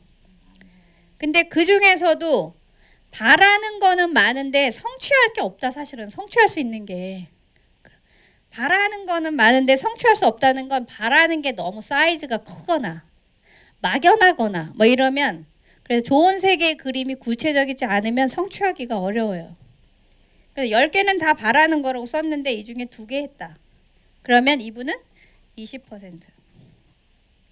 바라는 것의 크기도 줄이고 차라리 개수를 줄이는 거예요. 6개를 썼는데 이 중에 4개 성취했으면 한 70% 정도 성취하는 거죠. 이렇게. 주변 사람들한테 너무 바라는 거를 많이 가지면 가질수록 불행할 수 있다라는 거예요. 그래서 바라는 걸 줄이고 많이 성취하기. 그래서 아니면 자잘하게 아주 세부적으로 바라면 성취하기가 좋죠. 그래서 한번 써보시고 집에 가서는 그러면 남이 할 수 있는 건 다 빼고 내가 할 수 있는 것 위주로 한번 써보세요. 10가지를. 그리고 그걸 성취하기 위해서 목표 중심이 아니고 진행 중심으로 세부적인 계획을 세워서 나와 내가 맺고 있는 관계에 독이 아니라 생명을 주는 행동들 뭘 할 수 있을지를 잘 써보신다는 거죠. 아까 여기 뭐 잔소리하기, 비교하기 이런 거 말고도 독을 주는 행동들 중에는 이런 것들도 있어요. 우울해하기, 그 다음에 아프기, 그 다음에 잘 삐지기, 이런 것들도 주변 사람들한테 감정적으로 독을 줘요. 네. 우울해하기, 소위 흔히 일반적으로 우울증 이렇게 얘기하는 거 병으로 보는 거잖아요. 우울증 그러면. 심리학에서는 우울증을 병으로 보지 않고요. 우울해하기 행동으로 봅니다. 그래서 우울해하기로 하기 행동을 계속 해서 주변 사람들을 이제 힘들게 하는 거죠. 근데 우울해하기를 일부러 하는 사람이 있을 것 같아요? 없을 것 같아요? 없을 것 같아요. 네, 있을 것 같아요. 순간적으로 우울할 수는 있어요. 어떤 일이 팍 생겨서 짜증나고 우울해 이럴 수 있죠. 근데 그거에서 금방 보통은 벗어나요. 우리가 그냥 일반적으로 평범한 사람은. 근데 그 행동을 쭉 연장하는 사람들이 있어요. 그럼 그 연장하는 것의 효과는 뭘까요? 자주 우울해하는 분들 주변에 안 계세요? 그분은 왜 그 행동을 할까요? 그치, 관심 중독이에요. 관심 중독. 나한테 관심 좀 가져줘. 근데 처음에는 좀 관심을 가져줘요. 근데 좀 시간이 지나면 그 자꾸 우울해하는 사람 옆에 있고 싶은 사람이 있어요? 없어요. 다 떠나요.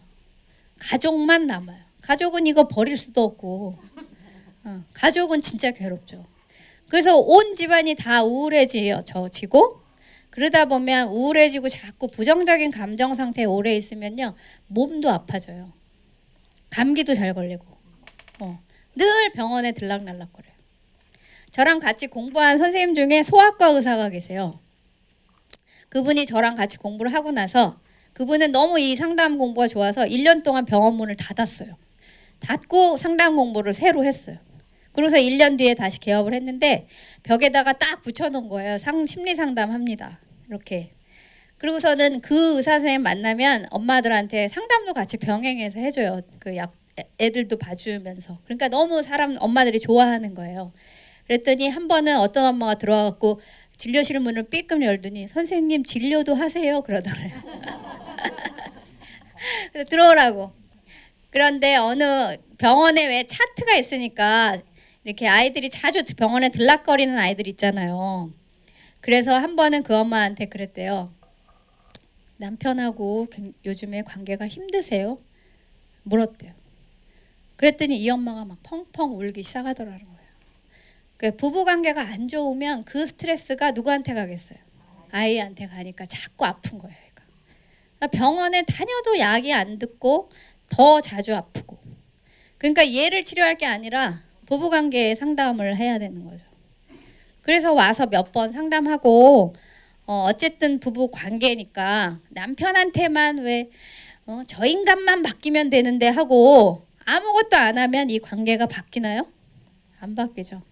힘들더라도 내가 먼저 할 수 있는 일을 시도해 보고 그 결과가 어떤지를 계속 이렇게 해보도록 아마 그 의사 선생님이 도와주셨던 것 같아요. 자, 이렇게 오늘 좀 저 혼자 많이 하여튼 급하게 좀 계속 이야기를 했는데요. 전체적인 주제는 내 자신과 내가 맺고 있는 우리 관계에 조금 더 활력을 주고 싱싱하게 살아날 수 있는 생명을 주는 사람이 누구부터 되자? 나부터 되자. 그래서 내 안에 있는 좀 독을 빼내고 생명을 주는 사람이 되자. 그게 우리 생명사랑학교에 학교에서 할 수 있는 가장 내가 스스로 할 수 있는 일이 되지 않을까 싶어요. 지난주에 그거 쓰셨나 모르겠는데 이 책자 맨 뒷장을 한번 가보실까요? 이 책자 맨 뒷장에 가면 거기 전체 프로그램 제목이랑 강사님들이 쫙 있어요. 거기 제가 두 번째거든요. 거기다가 옆에다가 간단하게 메모를 한번 해보세요. 오늘 새로 배워서 좋았던 거, 그 다음에 생활에 적용하고 싶은 거 뭔지 한 줄씩 써보세요. 그리고 다음 시간, 그 다음 시간도 계속 그걸 쓰시는 거예요. 강사님이 혹시 빠뜨리시더라도 집에 가서라도 쓰세요. 그러면 다 듣고 나서 아, 내가 전체적으로 이걸 배우고 그래서 차차차차 성장해 나가고 있구나라는 걸 아마 확인하실 수 있을 거예요. 자, 오늘 저랑 제 이야기 들으시면서 새로 배운 거, 내 생활에 어떻게 적용하고 싶은지 한번 거기다가 한 줄씩 써보십시오.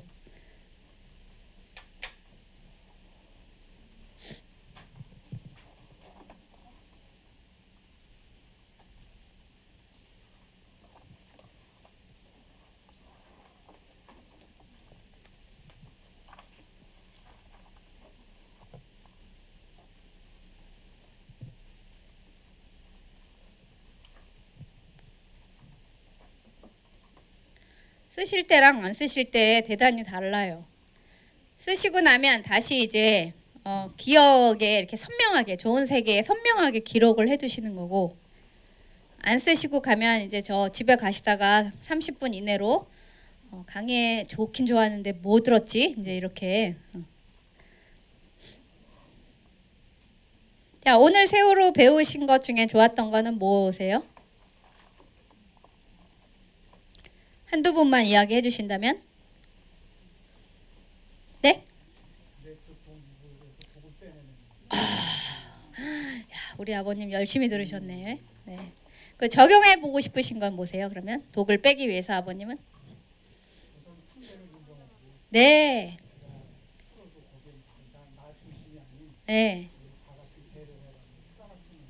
어우, 멋져요. 네. 박수 한번. 네. 좋습니다. 다른 분들도 각자 그렇게 써보시면 좋을 것 같아요. 생명도시 시흥